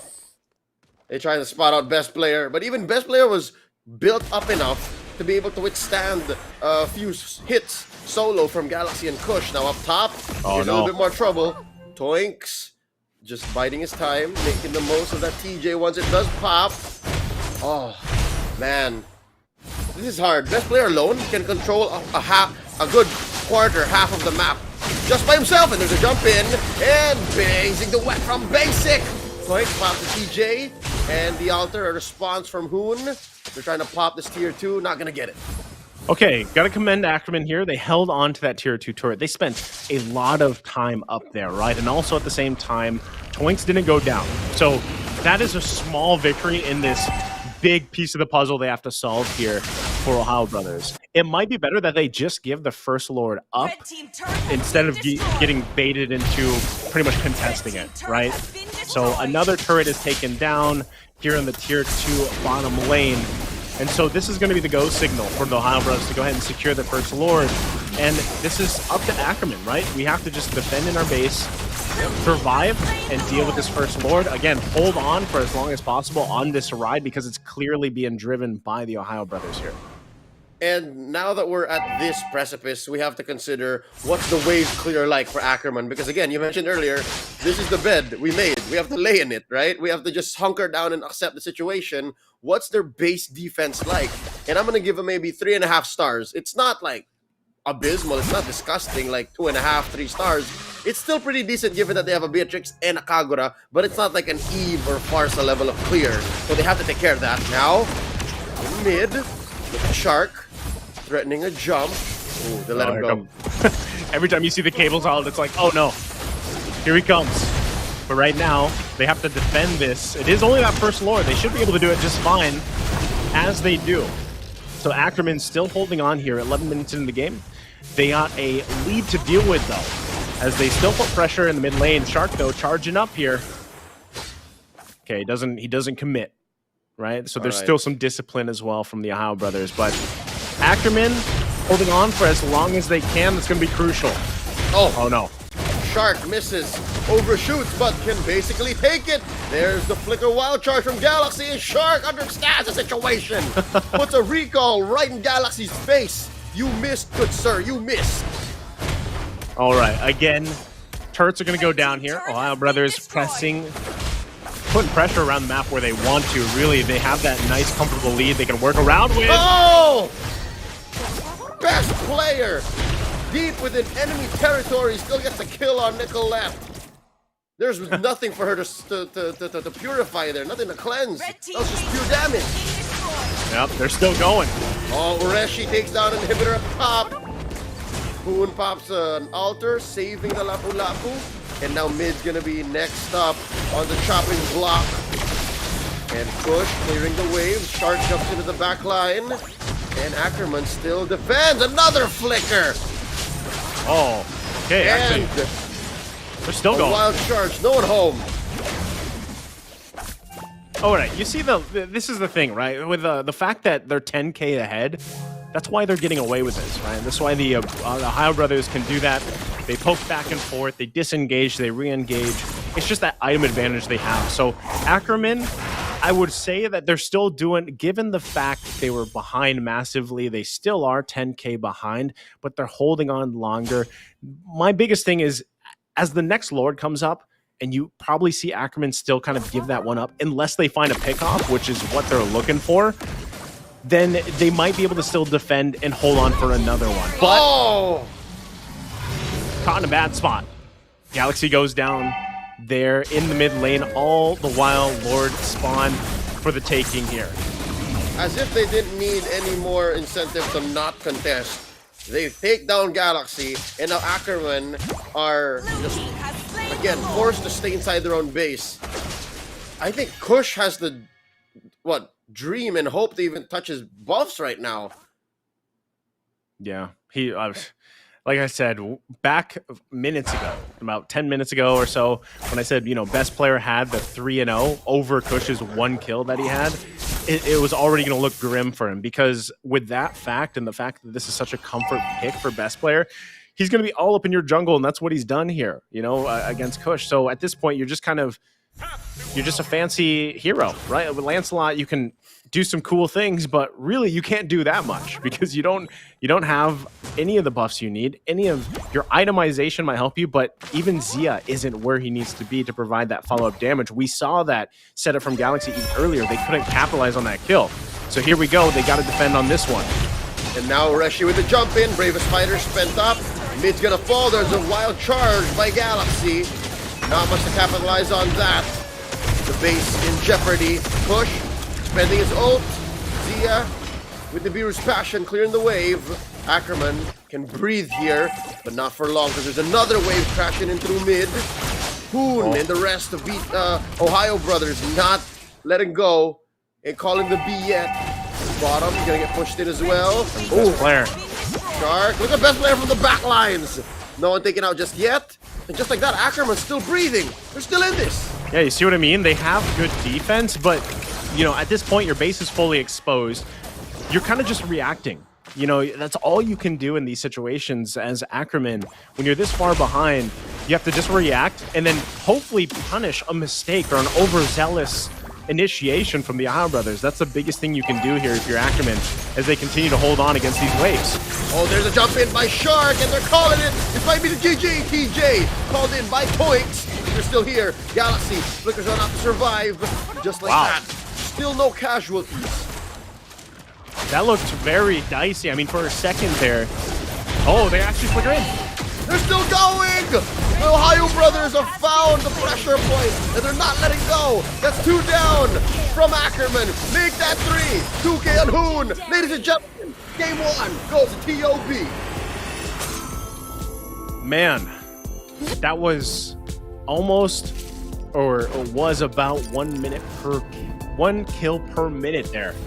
And I think it was 16-1 at the end, about a 15 to 16 minute game. And what can we say? What can we say here, Leo? The fact that once we saw best player lock in that signature Fanny, that comfort, that pure comfort hero, it happened. You know it was going to be tough. And I was saying, man, I would love to see the assassin matchup in the jungle. That's what we got, but unfortunately, Kush couldn't play. You know, and then he got 1 kill the entire game, and then really he just lost all space to work with here for the match. And a very dominant game from the Ohio brothers, even though there was moments where Ackerman looked like they might be able to hold on longer in the game, because that was the answer for them. They really needed to hold on here. You can even see at the itemization, they didn't have exactly what they needed to solve this issue. I mean, even Nicolette, like, she had a hard time, man. 5 deaths, and it was always just best player hunting her down. And, you know, that's a tough situation to be in if you're especially, you know, in the mid lane and you get deleted in 3 seconds, no matter what you do. Joseph, you're talking about Kush not being able to play as the jungler. Let's talk about Nicolette not being able to deal much damage. Like, she was always in jeopardy, right? If not from best player, even Shark or Hoon, the mid lane duo from the Ohio brothers, always had her number. And that's why her stats look like this. This is, folks, again, after having watched and called a lot of Nicolette's matches from the past, this is not usually how she plays. This is not normal Nicolette. And that's what the Ohio brothers have done. They have forced her to play out of her comfort, and that's, I guess, instrumental to this win. Yeah, not only that, but I mean, even looking at the replay there for a second, you can see how much of a struggle it was, and that's the way it feels when you're. And this isn't just Nicolette. This is every lane when you have to worry about every single angle. You know, behind you, to the side of you, in front of you, because that's that's what was happening, man, with the lineup that they had under you. You know, you don't. There's just. Everything is happening all around you, and it's kind of like you're constantly trying to catch your breath, and that's kind of what we saw there for game number 1. So, you know, hopefully this time around, Ackerman, they just respect it. Maybe they just ban out the Fanny. They don't want to deal with it anymore, and then they secure what they need here for that first phase as we get through this second game draft. Yep. I think this whole switch up, the fact that it's now Ackerman on the blue, should help alleviate that same kind of pressure. Again, this is why, for the first half at least of both MPLs or most MPLs around the world, blue side recently has gotten a jump in win rate, right? Like, I think the win rate currently is sitting at about 54 to 46. That is what? Almost a 10% difference, a margin between those two. It's because you're able to clean up your draft the way that TOB did, like they did in game 1. So now it's Ackerman's turn. This should help them kind of, level out the playing field. Yeah, that's what you want to see, right? That's what you're hoping for. Again, you don't want to leave some of those, options available for the Ohio brothers to deal with. But I think nonetheless, whatever you really do in terms of this draft, it's like, take out those kind of options, right? The Fanny, for example, take out that at least, so that you don't have to scrap and scramble for basically your jungle, because that's where it's going to happen. You need to be able to secure that for yourself, and at the same time allow your lineup to really shine in terms of what is our game plan here, because we didn't even get to see the game plan from the previous game. It never got to that point.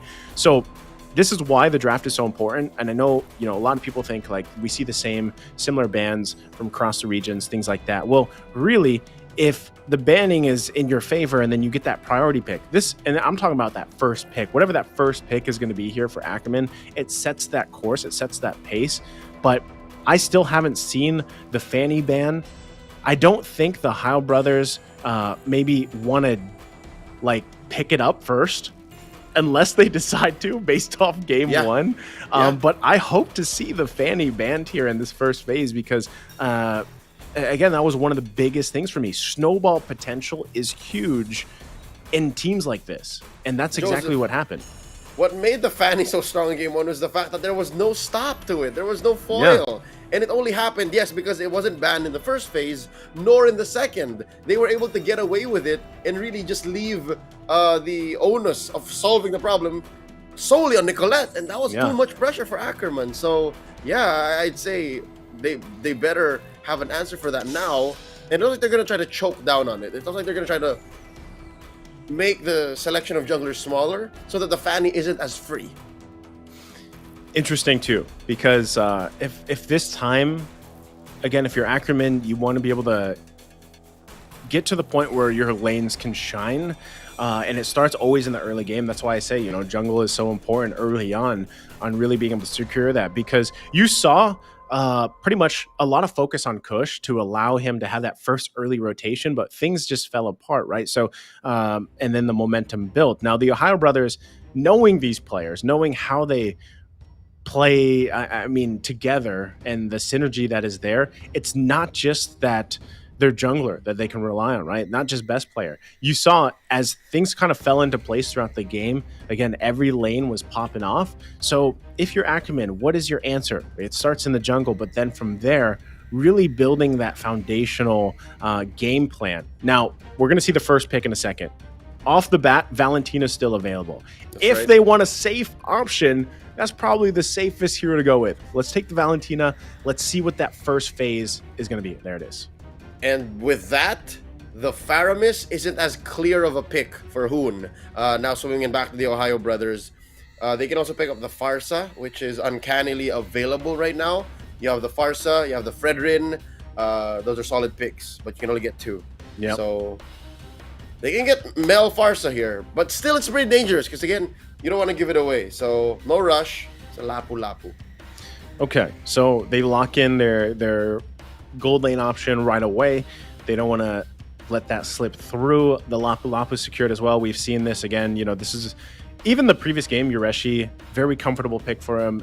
Very playmaker potential for the lapu-lapu with the way that everything works here. So even with this, right, now you have your next 2 picks for Ackerman. You've already got yourself the Valentina. Do you want to lock in your jungle option? Do you want to lock in your XP lane option? Because you could, with the Yuzhong and the Glue and Joy, already banned out. What does Galaxy want to bring to that XP lane, right? I think that's one of the biggest things, especially against a lapu-lapu here. They throw in the Martiz for the jungle, again, opting for that utility style, and they pick up the Beatrix so that the gold lane isn't narrowed down in that second phase. So with this, I don't know how they're willing to flex a Martiz into the XP lane. Definitely one of the more underwhelming picks there. So for the TheOhioBrothers, they still need to give something over to Hoon. I wonder if they're willing to wait for Hoon to get picked up in the last phase, because Nicolette already revealed herself. I think this might be a Shark pick. This might be Shark or best player. I'm thinking. I think, you could hold on your mid lane option. Hoon has a lot of options himself that he can go with in that hero pool of his. But here, if you want to go ahead and secure yourself the roam, probably the best case scenario for Shark to deal with.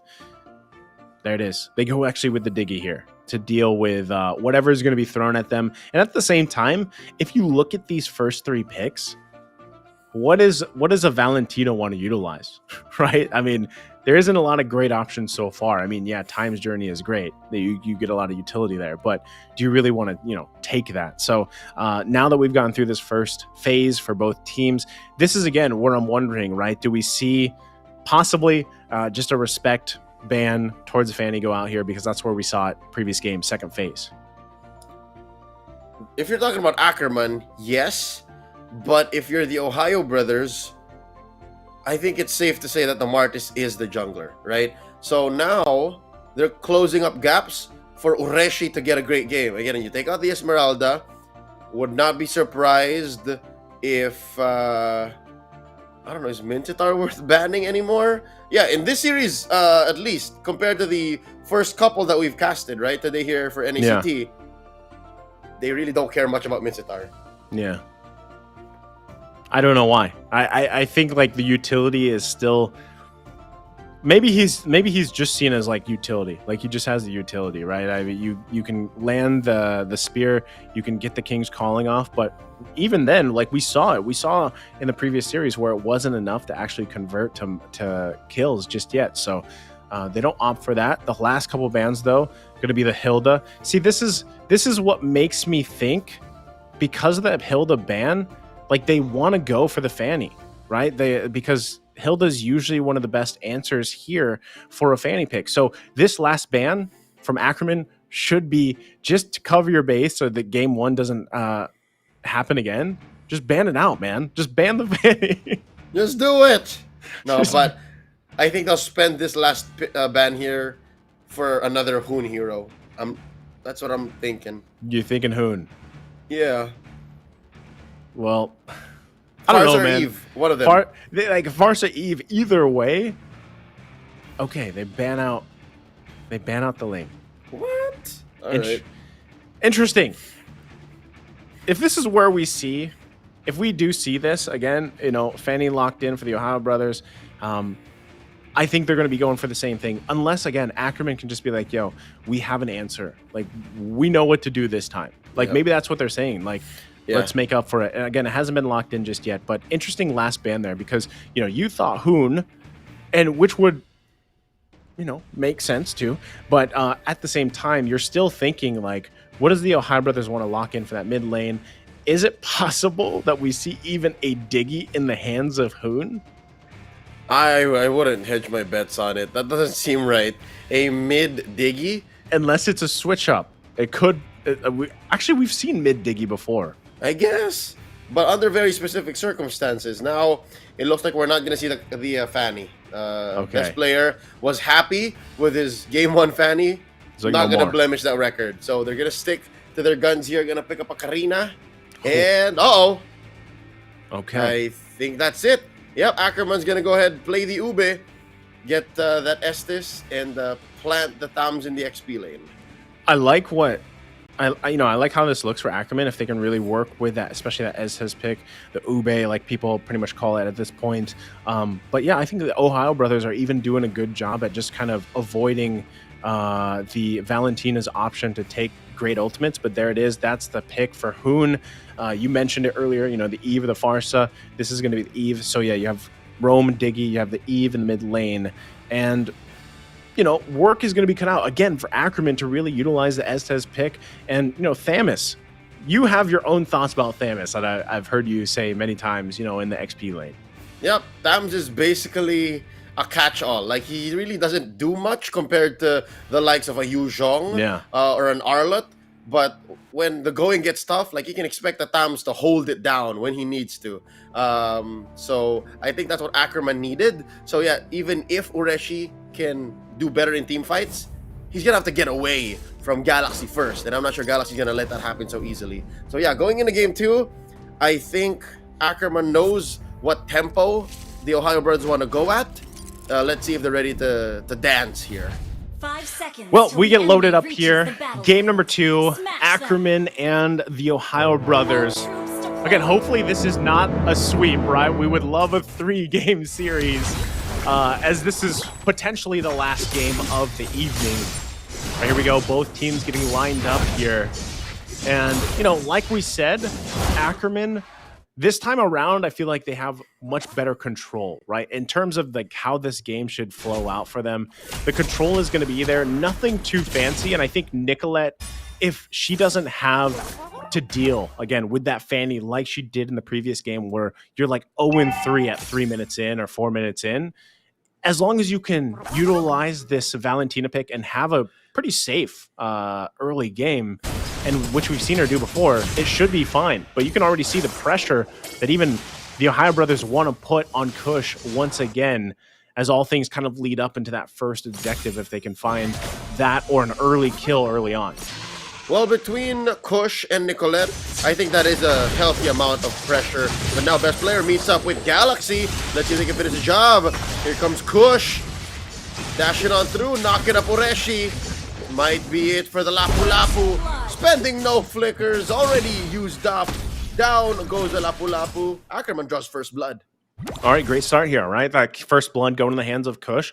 going to have a much better start this time around. So we'll see if they can actually use that to get that first objective secured for Ackerman here. Again, the pressure is being put on, especially top side, but you can see a response too from the Ohio brothers, right? They want to put pressure on Zia. They got Toinks pretty much staying there for the majority of the time, right? Really just kind of babysitting that lane until this first turtle comes up. You're going to see him now rotating up there to provide that sustain and pretty much that Ube strat we see with the Estes. But already, Ackerman making quick work of this first turtle. Oh, here we go, best player.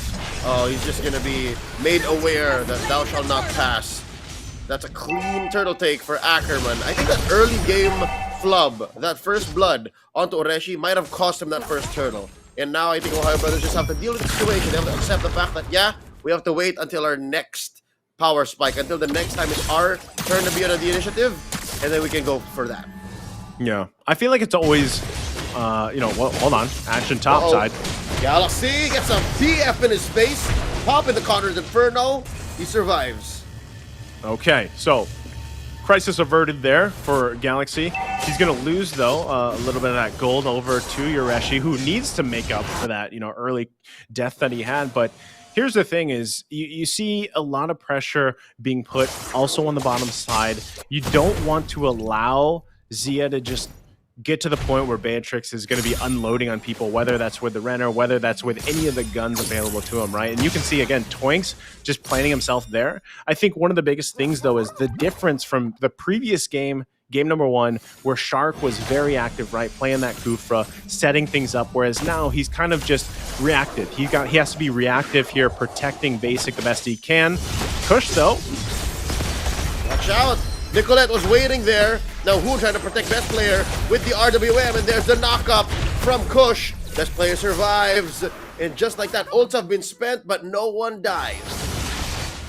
Good trigger discipline there also from Shark. Like I was mentioning, you know, the fact that he's just got to be very reactive here on this Digipick instead of the initiator, right? Now this time, the Ohio Brothers is relying on other tools, other people to find those initiations.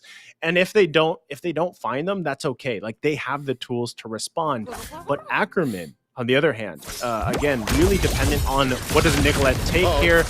Oh! The DPS from Zia was just too much. Oh, Shark didn't expect that to be so quick. Yeah, that was some big damn, you know, already early on. This is what I was saying, though. Like, you don't want Zia to get to that point. And that's why earlier we saw so much pressure on the bottom side, you know, from the Ohio Brothers, because now you've got Toinks kind of pretty much rotating up for these objective takes, leaving Zia to his own, especially now the fact that he has this early kill up to this point. This probably is just going to be another turtle going in the hands of Ackerman. They're off to a great start here as they slowly but surely work on this gold lead. But the Ohio Brothers responding by, again, putting pressure bottom side. But here comes the response. Oh, Zia unloads, clearing the wave. Here comes Nicolette, spotted out by best player. And they'll just take the gold crab here. Something to note, it's about 100 seconds till the next turtle. And earlier, best player was actually ahead of XP from Kush. I wonder what allowed Kush to actually catch up. Now Shark in trouble. Oh, look at Kush from the backside, forcing out a time's journey. Basically, planting himself between the opponent and his roamer. This is weird. The gold laner protecting the roamer. Yeah, I think he's got to do that. Basic's got his work cut out for him, but the rest of the team is here now. Oh, Nicolette. Fired up by Hoon. There's the RWM. Look at best player from the back. Nicolette uses a TJ of her own. And now it's 4v4. Here comes the XP laners from the west. And a sniper shot. Hoon blocks it from Shark going home. Oh, Basic still there, right? And I'm not sure if he's going to try to unleash here. Oh, he does. Pulls the trigger. Spotted out by Kush from the back line. Oh, no. Between a rock in a hard place. Down he goes. Shark couldn't save him. I don't think he meant, or maybe he just felt like he needed to pop out at that moment, but it seemed like he kind of got out of the vision. And he's like, oh, crap, you know, let me just inspire and unload here, because, or he was just, that's his only option, right? But at that point, you know, with Basic going down here, it's going to be tough for him to continue to work around that Galaxy, though. Oh, And Ureshi catches Galaxy with the tail end of that BF. And, yep, best player says, nope, never mind. This is why, this is why Thamus is the way he is. Very safe, and for the most part, you can just leave Thamus to his lane, even if it's 2 versus 1. So this is all going to result Ackerman taking a clean sweep on the turtles. They grab the 3rd one here. So now they're in a great position, right? They've got a little bit of lead. They can now focus on getting the space to work with. Oh, RWM by Hoon. Keeping him in place. Look at Zia from the back line. Ureshi welcomes him with love. And that's a double kill for next to Evos' former XP laner. And there's a Connor Inferno plus a Vengeance from Galaxy. And going home, there's the pullback. Best player gets a kill. 3 for none so far for the Ohio brothers. Best player's not done. Nicolette pushing him back. And just like that, TOB are back on the map. Oh, they're actually going to be putting pressure here. Going to grab that tier 1. You thought it looked so good for Ackerman to do, transition from that 3rd turtle take and then focus on that tier 1. They end up getting punished though. So as we take a look here at that replay, this is just, at the moment where pretty much Ureshi came down, perfect timing. There's the reverse time, bringing Galaxy back too, so they can capitalize on that kill. And, things fell into place in that team fight for the Ohio brothers here. So Ackerman, with that lead that they did have, it's now been diminished. It's swapped around. Let's see if they can get it back, right? Because this is now the moment where the Ohio brothers puts the pressure on everybody. Points gets pulled back. RWM. Shark gets popped first. Point can get traded out. Roamer for Roamer. So far, look at this. Nicolette and Kush trying to go for a sandwich play. Hoon gets caught out in Nicolette's RWM, and the flicker out by Hoon, but basically still bites it. Almost won that duel against Zia, but the former mid laner from M3 says nay. You see that though, right? Like, that is pretty scary to see how much damage basically already has, even at this point. So, they got to watch out. That we know how Melissa kind of scales up into games, especially later on when it's just an auto attack monster with the Inspire. And also the fact that you now have pretty much the Sea Halberd, now something to deal with Twinks here. So as we transition to the Lord fights, that item pickup alone is going to be crucial in how the pacing of the fight turns out, how much sustainability Ackerman can play around with. The best thing for them is if they can actually just get a pick off, have the numbers advantage. But, we're still seeing it. It's about even across the board here in terms of gold, as that first Lord is pretty much anybody's taking. But it all comes down to the execution factor for both of these teams. And the fact, too, one of the biggest things for Ackerman is to deal with the times journey. If you can get that out and say Nicolette also takes that, this is where the hard part is. Do I take the times journey if I'm Nicolette, or do I take the real world manipulation, right? What is going to help us better secure these objectives? And that's something that is going to play a part here. So we can see them already poking down. Best player in trouble here. But the half health. In comes Galaxy. Pops the Cotter in the Inferno. Best player trying to run away. TJ. Here comes Hoon. Watch Ureshi. Finds him. BF in the 3. There's a knockup by the Lord. Best player still gets it despite not having a retribution. Spends it now in the big team fight. Down goes Zia. Down goes Kush. Galaxy gonna follow through as well. 3 for none so far. And Ackerman are sent home. Best player's not done. Toinks hiding underneath his tier 2 down top. Oh, he's sandwiched between Ureshi, Shark, and best player. Oh, this poor Estes. What's he to do? And there's a BF jumping in. Best player finishes the job. Oh, man, just like that. In a snap of a finger, the Ohio brothers coming in dominant here for this portion of the game, working around that first Lord take.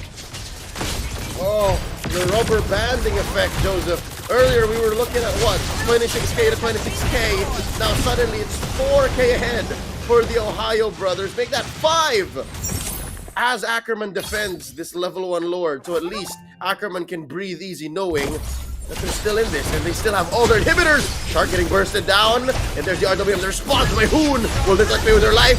Yes, she does. Traded out for Ureshi though. Too deep behind enemy lines. 1 for 1 so far. Still going to be looking for these inhibitor turrets. Couple hits away here. It was a great effort, too, from Nicolette. But still, this might result in losing that mid turret. Again, the Ohio brothers a lot to work around with here. Basically grabbing that orange buff. This is going to be huge for them. Shark! Gets a snipe, putting Shark at about 1 HP. They're trying to pop push. Best player finds him. The base here, put up half health. RWM, the ads are back. Dia goes down. That's 4 members of the Ohio Brothers thinking if they can finish. They're gonna pressure this bottom lane inhibitor, take it down eventually. Here comes Ureshi. Oh, Joseph, I can smell it. I think Ohio Brothers can too. They might be looking to end it here. They're still seeing if they can, poking down as much as possible. Crystal half health here. In comes Ureshi. BF, despite the top of the bench, and Inferno, he goes down. It's just Nicolette and point. Here comes Push. It is gonna be enough of a defense. Now Zia's back. 4 members of Ackerman back on board. Ohio Brothers calling out. Okay, so now they're going to go ahead and push that top a little bit, but it doesn't look like they're going to commit to it. Takes the purple buff here. Ackerman holds on, but look at this. Like I mentioned, you've got 2 items now for the Ohio Brothers. You got that Sea Halberd, you got the Necklace of Durans here to deal with that sustain, with that heal coming out from Toink. So at this point, it's really hard to work around that, right? Especially the firepower just there for the Ohio Brothers. And you're seeing it, right? At this point, like I mentioned, you get to that mid to late game transition. Basically, all he has to do is pop Inspire and auto attack. Sometimes he doesn't even have to use Inspire. He just auto attacks and people die. So that is a problem that Ackerman has to deal with. And how can they work around that? Well, Zia has to be in the position to convert kills, follow through with some of the CC provided from Ackerman. But, you know, at this point, as the next Lord is just going to go in the hands of the Ohio Brothers, you've got to be able to have a successful defense here. Big item pickups also across the board for the Ohio Brothers are going to make it much harder for Ackerman to defend against. Not to say they can't do it, but especially if they can find a pickoff here, that's going to be huge for an advantage if they find it. 4v1, Ureshi. Oh, he understands the situation here. The fact that there's no turrets left, and now even Zia might die. 1v4, Ureshi survives. Zia as well, RWM flickering on out. The ult already spent in by points. Down goes basically. Galaxy as well falls. Just like that, they're still waiting for the Lord. They are gonna get this top lane inhibitor down though. But at the price of Peter Bryce, I'm not so sure that's worth it. If the price is right, let's find out here. They got to work with this Lord. The Ohio Brothers down a huge component of the damage department. They are going to get this top inhibitor turret though. Push, playing with fire, shoots off. It's Hoon who catches the bullet. And just like that, the Ohio Brothers, they need to be patient. They still couldn't finish. Okay. They completely exposed the base of Ackerman. That was a clutch snipe from Zia. That's exactly what they need to hope happens, right? Take out, basically, you see how much firepower is gone from the Ohio Brothers. Not to say that they're completely out of the woods yet, but it's a good start here. Ackerman gonna go ahead and secure the buff for Zia. Still get as much gold as they need. They still have to catch up a little bit, right? Still about 10K, 9 to 10K behind here. They got the work cut out for them, but I think in the next minute and a half or so, when that Lord comes up, it's up to Ackerman to decide, do we get a pick off early on? Do we contest that Lord? They just can't get picked off here by the Ohio Brothers because that's what we see them looking for. Look at the angle from Ureshi. The RWM already spent it. Look at Ureshi! Oh, finding points here. Down he goes. Best player finishes the job. There's a knock-up from Kush. Immortality pop. Down goes Zia. Galaxy and Nicolette trying to make their way onto the scene. Best player taken out. 2 for 1 so far. The trades basically conserving himself. Putting up the BTK sticker. Gets blasted by Nicolette. Now it's a 3v2. Kush and Nicolette versus the world. Can they do it? Ureshi still BFing away. Immortality still here. Kush gets popped. Now it's just Nicolette. How will she do this? She has a fresh wave just put up, but it's just her. RWM sent by Hoon. Oh, no. And that's all she wrote, folks. The Ohio Brothers are taking this series. There they go. You got Toinks up here, but that's going to be it. Ohio Brothers in a sweep. Taking the series again against Ackerman here. What a match for game number 2 that we just had. It looked a lot better for Ackerman in the start. But unfortunately, again, similar situation. They just lost the map to work around, the movement that they could work around, and it all just kind of crumbled mid to late game there. And you could really see, again, they put pressure where they had to. You know, they really did. They put focus, but eventually there gets a point when the Estes pick, if it's countered, obviously with the itemization, and then the way that team fights unfold, the heal is not enough. It's not going to be enough. And, you know, with the way that Melissa works with the Eve pick, and then they have both the pretty much anti-heal items, it's really hard to deal with. And as we take a look here at this game, how it unfolded, again, 16 minutes in, Ackerman had one turret. Like, that's what I mean by space. They didn't have any space to work with, although they did get the turtles, right? They secured themselves the 3 turtles, but at that point, it was like Ohio Brothers, they didn't care about those. They're like, give up the turtles, we'll get the lords, we'll get to where we need to be to counter the pretty much trump card, which was what Ackerman wanted to play around with, which was the, you know, the fact that, hey, we do have sustainability. We do have twinks on this Estes. And that's why I think the Ohio Brothers was like, we don't want to fight those turtles, man. Like, just leave it. We don't have the items to counter into that healing, and we'll just play it this way. And so even though Shark he had to play differently from game 1, right? He was really protecting basically, especially early on. So, you know, that's what we saw here. And even with Ureshi, having those moments once again on a Lapu pick where he can just initiate, sometimes cutting people off as well, really utilizing that Bravest Fighter, Flicker combination and everything else. It worked so well for them here, things falling into place. Absolutely. And like you guys mentioned, the Ackerman have their trump card. They have some tactics that they're trying to utilize to get themselves back in the game. But it seems like the Ohio Brother has a counter to every counter pick that they can think of, and they're just playing on a different level. And like what Naisu mentioned earlier, the Ohio Brothers are just attacking at every level. So the Ackerman have to watch out at every lane, every direction, and the Ohio Brothers is just proving themselves that they are up for the ultimate goal, which is MSC. They're preparing themselves against top teams around the world, and the NA is just their journey to get there. But that's not what they're preparing for. And now, even though many more matches and series to come, but it seems like the Ohio Brothers are getting themselves ready for the international scene. I am glad and I am blessed to have been a witness to this match. And the way you put it, Liz, yeah, likely it might actually be the Ohio Brothers who's flying out to Cambodia to see the world, because the way that they played against number 2 here, all right, the way that they played against number 2 made that gap seem like what, light years apart. And I don't know what the other teams in NACT have to do to be able to close that gap, because the Ohio Brothers have proven what a lot of us have been thinking. And yeah, I didn't expect that this would have been a sweep. Yes, I predicted it, but now that it's happened, I don't know how to feel. I don't know how to say.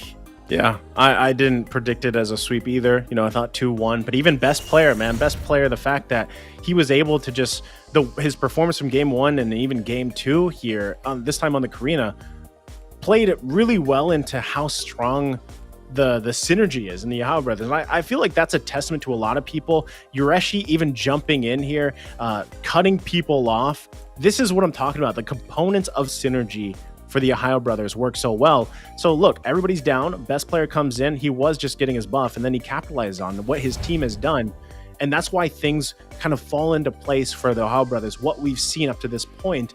And, you know, yeah, teams are trying to figure that out. Some teams, you know, might have glimpses of it, but they've got the work cut out for them to get to that point where the Ohio Brothers have. Again, there's tons of talent here in NA, and one of the missing things for a lot of these teams is just that synergy factor. So whatever that is, the shot calling, synergy, following the leader, and really highlighting on their strengths, that's what needs to happen to really contest against a team like the Ohio Brothers. And best player indeed will be the MVP for today's match. And with his Fanny, I mean, Fanny isn't even a top pick for a lot of the professional league and in the C server. Not a lot of people are able to play Fanny and to play so many different assassins as well as other jungle roles. And what do you guys think? Is the Ohio Brother, is best player ready for the international scene? Oh yeah, for sure, no question. The fact that in today's matchup, in today's best of three, in their bout against Ackerman, best player is the best Ohio brother. All right, not to say that the other members weren't great, because again, I was also thinking maybe Oreshi or Hoon could be given the MVP nod, but yeah, the fact that it's best player who is consistent and is able to dig himself out of both a bad situation like in game 2 or when he's just dominating and taking names, dropping bodies like in game 1 on the Fanny, yeah, he does deserve this MVP nod. So yeah, you'll see here in the highlights how he just plays both roles so well. Yeah, it's a very strong performance, from best player. But like I said, I think, he's allowed to get to that point because he starts momentum for the team. And then the rest of the team kind of shines off of that. And then usually late game, it transitions, right? And that's always the kind of the transition, the pacing we see from a lot of these games up, especially to the highest level, where junglers obviously setting the pace. They're commanding, the team's kind of trend early on with the objectives. But then you get your gold laners to shine and XP laners and everything else. So, all together, that's the biggest thing.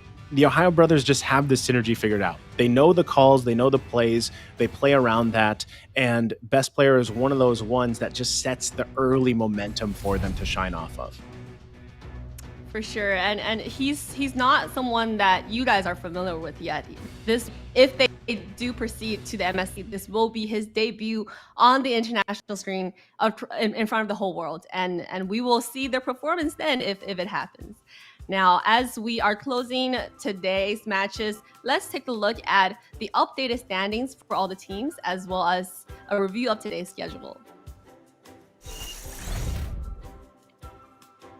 So, as we've updated the schedule with today, we've only had 3 matches so far.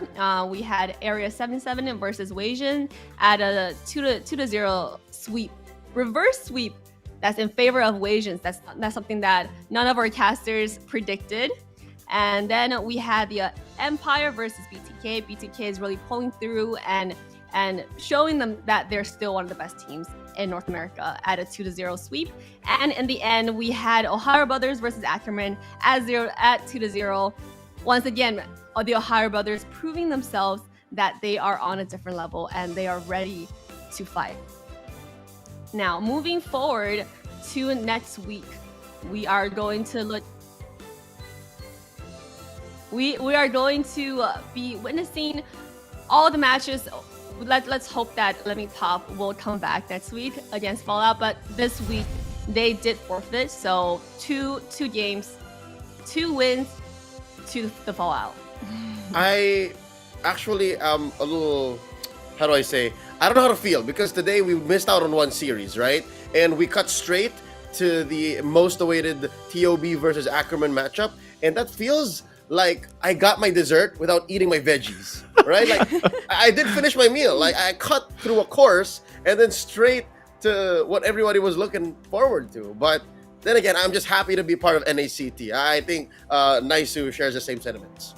Yeah, definitely. Again, we've been involved for a few seasons now to this point, and it, even though today technically was like a day of sweeps, I would say that overall the way that these teams have developed and, new teams have come forth, new names have come forth, and then, teammates that have been together before have now split up and they're on different teams. It's always interesting to follow this kind of storyline of NA. And I know, people still say like, how strong can NA be on the international level? Well, I feel like it's proof now how strong NA can be. Now, yes, you haven't won a world title or an M series just yet, but it's obviously going to happen eventually. I feel like the skill gap, I would say, for the longest time was quite wide, and every NACT season it gets closer and closer and closer. Right? Watching the Ohio brothers here makes me almost feel like I'm watching a team in the MPL. So they obviously have the capability to really compete at the highest level here. And for sure, and you guys are here to witness witness how the NA is progressing so far. And as we see on the screen here, we have the updated standings between the top 8 teams. So the Fallout has made it to 7th, and then we still have the Empire Area 77 at 5th and 6th. Ooh. And Wasians today have made their rank up all the way to 4th, and they are one team that we need to look out for. They are a dark horse. They have progressively proven that their so-called surprise picks have made it work, and we have to look out for that. And it really brought our casters today to surprise as well. If we ended the season here and went to playoffs tomorrow, this would have been our top 4. I'm not so sure if the NA community is ready for that. That's why the tight battle between 4, 5, and 6 is something you have to watch out for. Definitely in the coming weeks that's left in the regular season, watch out for Wasians, the Empire, and Area 77. Hell, I'm not even sure if Fallout even has a chance, because again, they're both 9 and 13 there.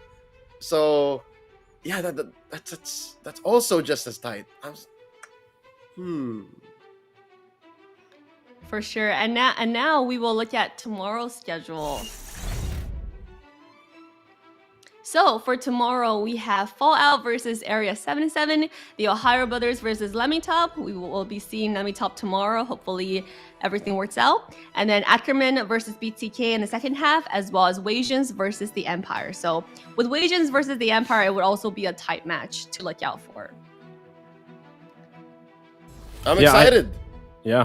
I am too, and I'm glad we got to join today together. Even though it was early morning here, it was still a lot of fun to watch.